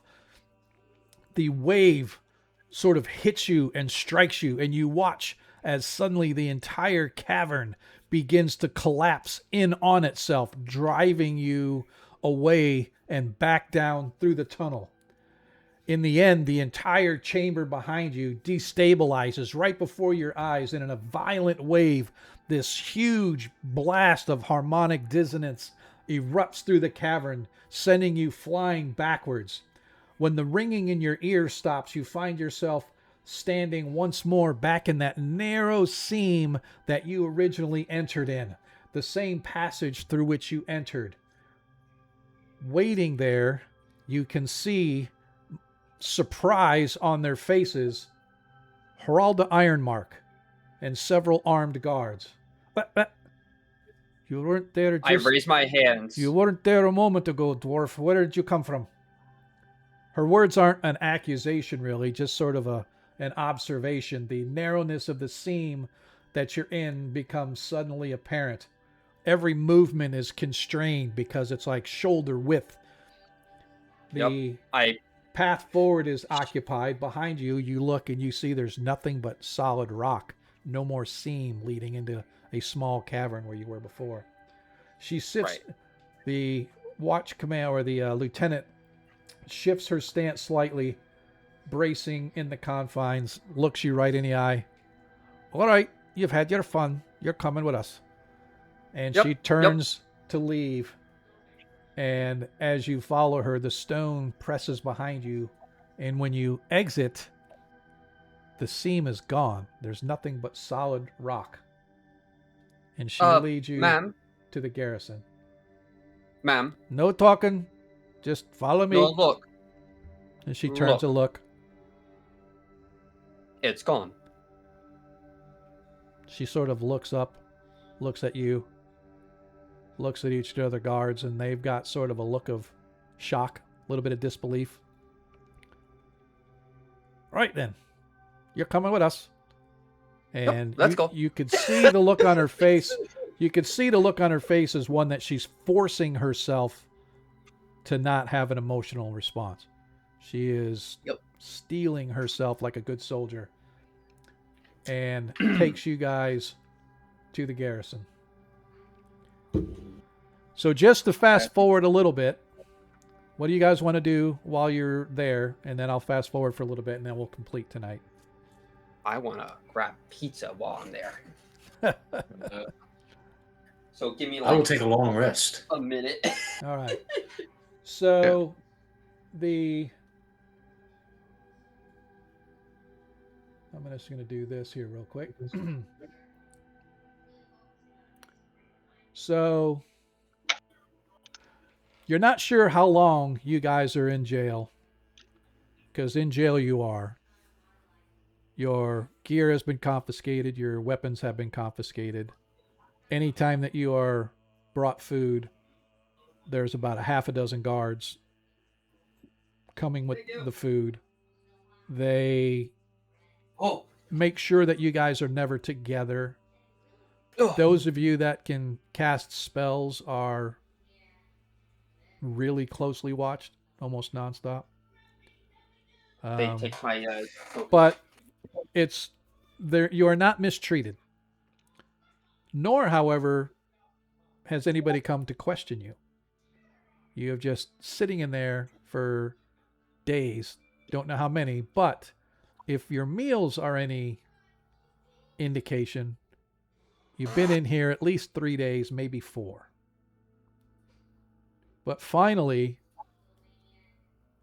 Heralda Ironmark arrives with a group of a dozen soldiers to take all of you from your cells. Each of you is put in cuffs as you are led through the garrison. And eventually you end up in a place you've only heard of before. You have been brought to the place that is known as the Judgment of Stone. Essentially, it is a court. As you are all led, brought into the center of this chamber, your shackles are removed. You can see that there are people along the gallery to either side, though they're not shown here. There are many, many dwarves to either side. You can see that there is a small tribunal of dwarves at a long benched table before you, the center of which sits the watch commander, Durgan Feldstone. Behind him sits a rather regal-looking dwarf up on a high chair, up on a raised platform, wearing the robes of the High Magistrate. You have heard of this individual before. Sorry, need to get my map straight. An individual by the name of Belgrim Stonevein. He is what is essentially known as the High Arbiter of the Oathbound Tribunal of Aragorn. This Oathbound Tribunal is essentially their court system. And as I said, you can see there are many dwarves lining the sides to either side. You can also see that Hralda is there, as is Torvik Stonevein, or I'm sorry, Torvik Anvilhand, not Stonevein, he's the other guy. Torvik Anvilhand, the high priest of Clangon and Silverbeard. They're all gathered. Standing up, you see the magistrate, the High Arbiter stands. Let it be known that this hearing stands under the law carved into the bones of this mountain and upheld by those sworn to it in accordance with the ancient accords of stone and oath. We do not gather here in haste nor in anger, but in duty. The dwarf of standing has passed from this world. Forbidden paths have been walked, and those who walked them now stand before us. Know that yins are not accused of a crime. Not yet. But neither are you free of suspicion. The mountain does not break without cause. The stone does not fail without reason. And we do not ignore what we do not yet understand. The magistrate's gaze kind of settles evenly across you. You will speak when called. You will answer when asked. And you will do so in truth as you understand it. Not for your sake, but for the sake of those who still walk these halls, and for the integrity of the stone that holds us all. Know this, we do not judge you by fear nor by rumor. We judge you by what you reveal and what you chose to conceal. He gestures to the stone slab behind you, what they call the oath slab, which is number 8 right here. He directs each of you to go to the stone and place your hand upon stone and to repeat the oath as recited. By stone that bears me. By stone that bears me. That bears me. By oath that binds me. By oath that That binds me. I speak as I know, and I do not conceal. Speak as I know, and I do not Conceal. What I have seen, I will name. What I have seen, I will name. I will name. What I have heard, I will not twist. I have heard, I will I not heard I twist. will not twist. What I do not know, I will not claim.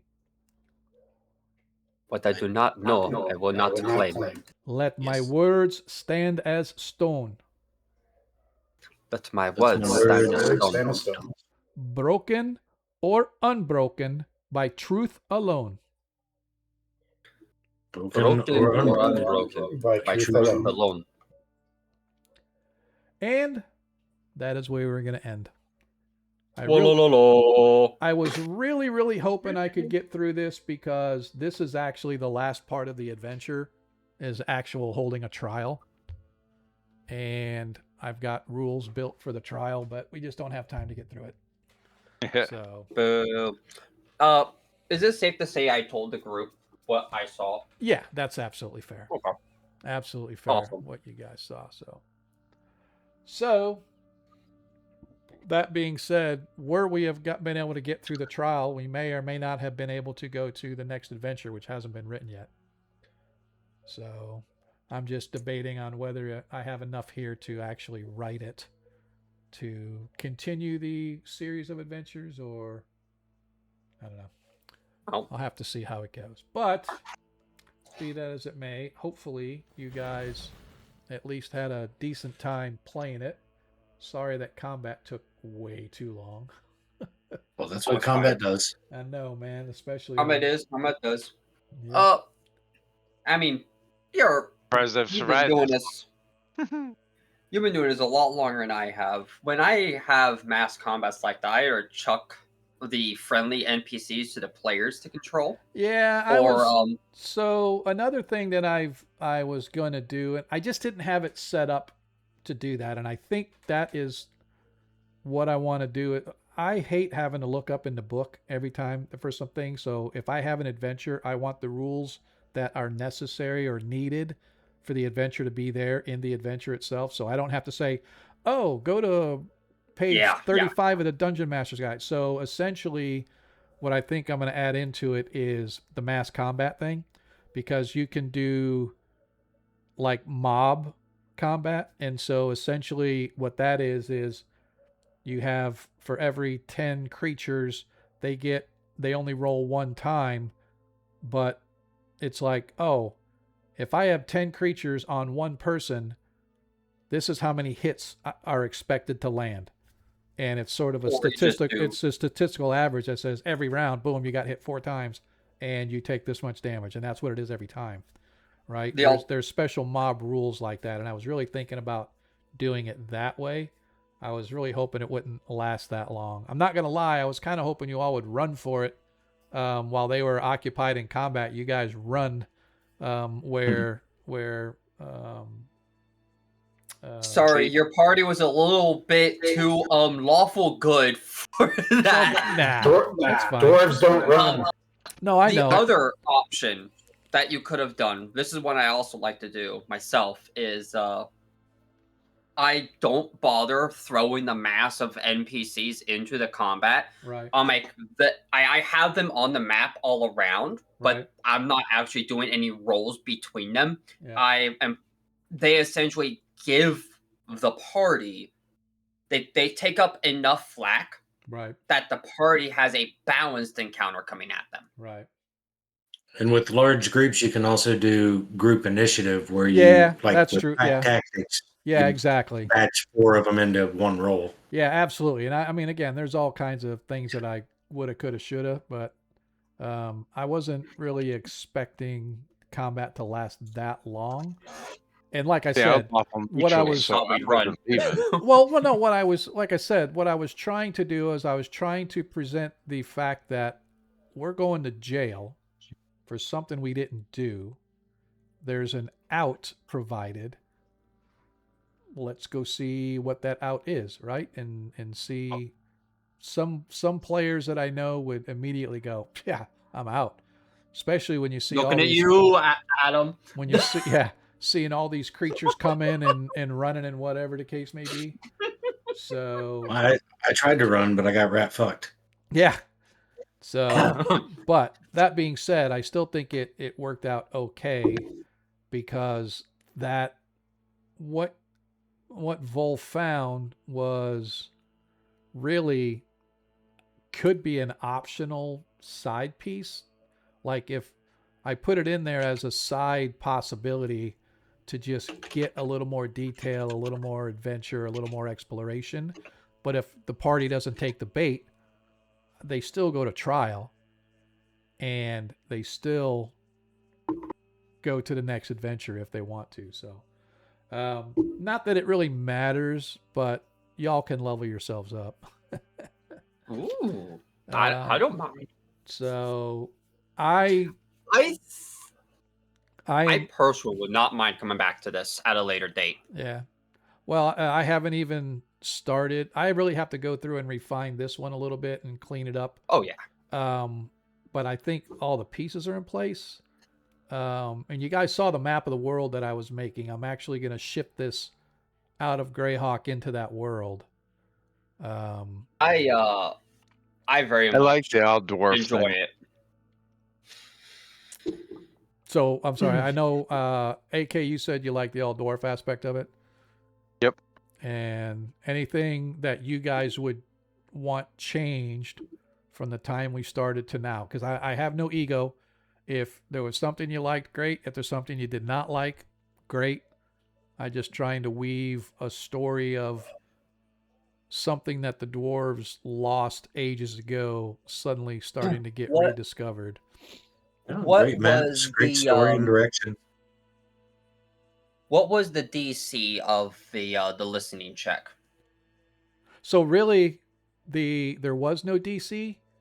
The fact is, you have to have at least 4 listeners that can gather, and all kinds of weird things will happen when all 4 of them are there. So I think I don't know if it was just what was our party? What was our party comp? We had what, a ranger, a fighter, a warlock, and a druid, right? Yep. Okay, yeah, no, that's just a poor loadout, poor lineup for some of the just general combat. Though I will add that one mountain lion mauled the ever living crap out of us. Oh yeah. Yeah. Even even the just regarding classes, its hits were very, very strong. Yep. That's why there was only one. Yeah, I would probably. What was the strength bonus on that? What do you mean?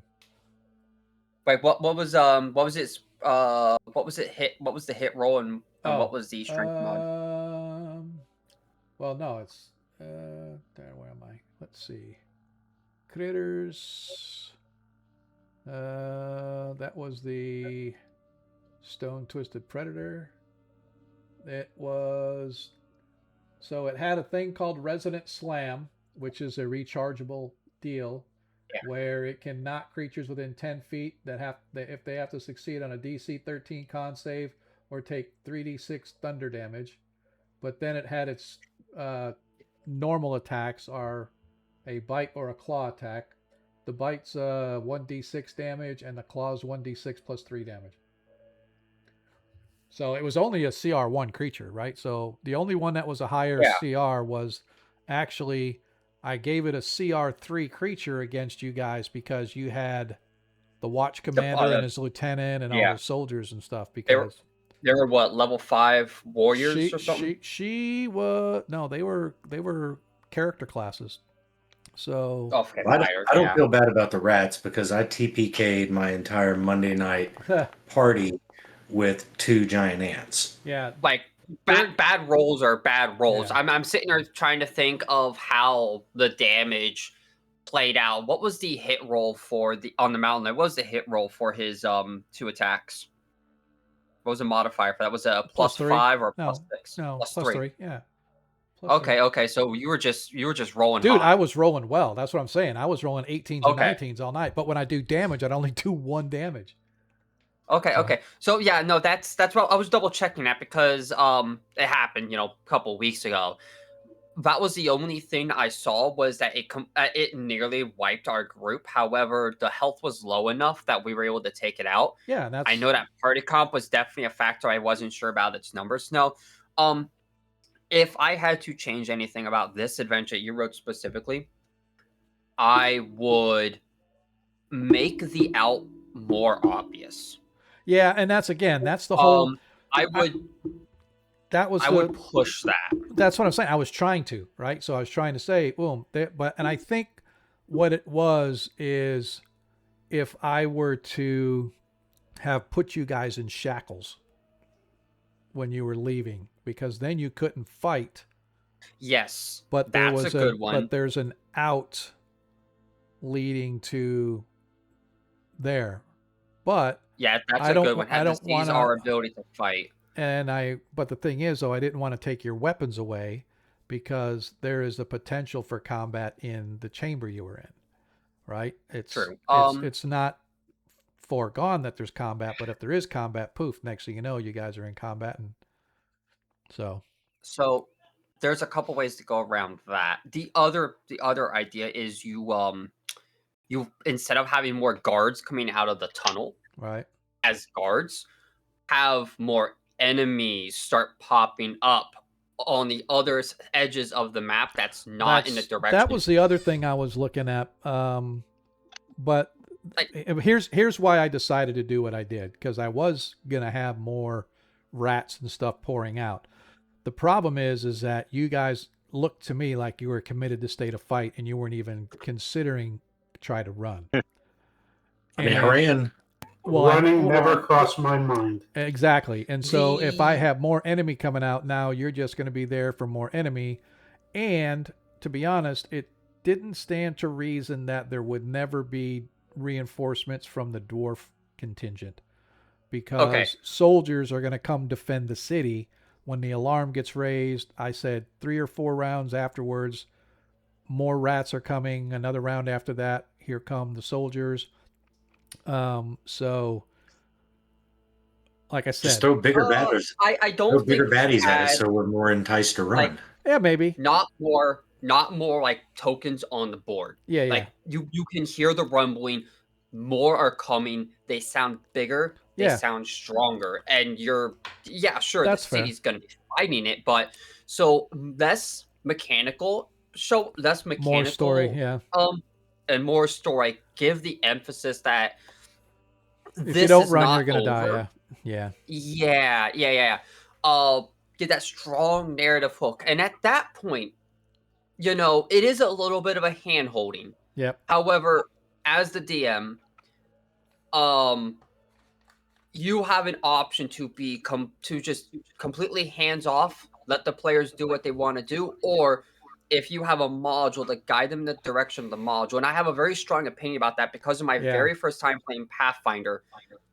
Our DM let us wander off to the deadliest part of the map in the very first in the first possible chapter, because you can reach a goblin hideout within the first chapter that you're not supposed to touch for another 3 when you're like level 5 or 6, and we went there at level 1. It was a party wipe. I have a very strong opinion, but the DM could have gave us a little bit of hand holding and dropped extra hints for us not to go.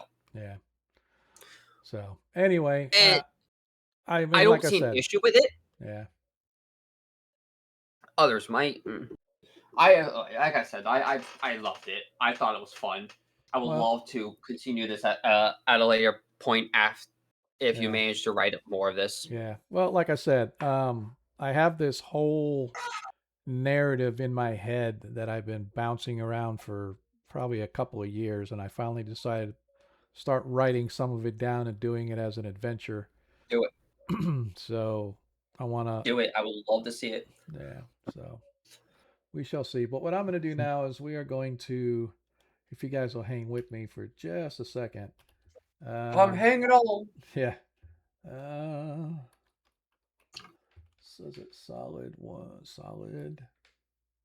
10 D&D. We're going to bounce over to solid 10 D&D. Hopefully you guys will show them a little love when you get over there. Appreciate those that are still out there. If anybody besides our players is still out there, but we are going to take all 3 or 4 of us and raid on over there, and we will see you Monday, I hope. Not next Friday, but Monday for sure. But just remember, in a world you can be anything that you want to be. Just remember, all we ask is that you be kind. We will see you next time. Peace. See you. Have a wonderful time. Night, Sean. Definitely enjoying this arc. Well, I appreciate it. I do. And not as much as we do. Yeah, I enjoyed it. Have a good night. And had you kept throwing more mobs at us, I would have. I would have stayed there swinging. I have no doubt. There's civilians there. I can't. Exactly. And that's why I said, I was hoping you guys would, okay, stay a round or two, save the civilians, which you did. But then it's like, boom, you weren't leaving, and I'm like, okay, how do I make this happen without forcing? You could give us some means of like an escape to escort civilians through. That is an option. Yeah. Well, Yeah, night off. straight up, like, boss. maybe the guard, you know, the commander, like he's supposed to take you into custody, right? Yep. At this point, however, there's an opportunity for the civil. There's a chance that civilians are going to get hurt, and Yep. he has extra people here at this very moment Yeah. that he now knows That to keep is them safe. actually something that's actually really probably the best idea yet. That's actually really good. Saying, hey, got him out of there, get him out of here. You know, take him to the garrison or take him wherever. You know, and Get them out of here. Escort them out. Like at this point, he just saw us fight. He knows we can fight. He knows we're not just some pencil pushers. yeah. And he also might tell us to just take them and go, and maybe sends the lieutenant with us. Say, DM, we're doing Savage Tide on the 10th, correct? Is that what date it is? Yeah, whatever. Friday it is. afternoon. Yeah, that is correct. Mormont will be absent because I will Okay. still be in UK at that time. Okay. No worries. Have fun over there. I'm out the 2nd through the 12th. Okay. I don't know if Colonel talked to you again recently, but he just got a brand new schedule that works Friday to Monday. Yeah, he told me. He reached out and Yeah. said, "Fuck, I got fucked." Oh, it's bad. It's bad. Yeah, it's all good. All right, guys, I'm gonna bounce. I gotta go. All right. do stuff. By the ounce. Have fun. All right, Have man. a good Great night. weekend, all. Take care, all. All right, see ya.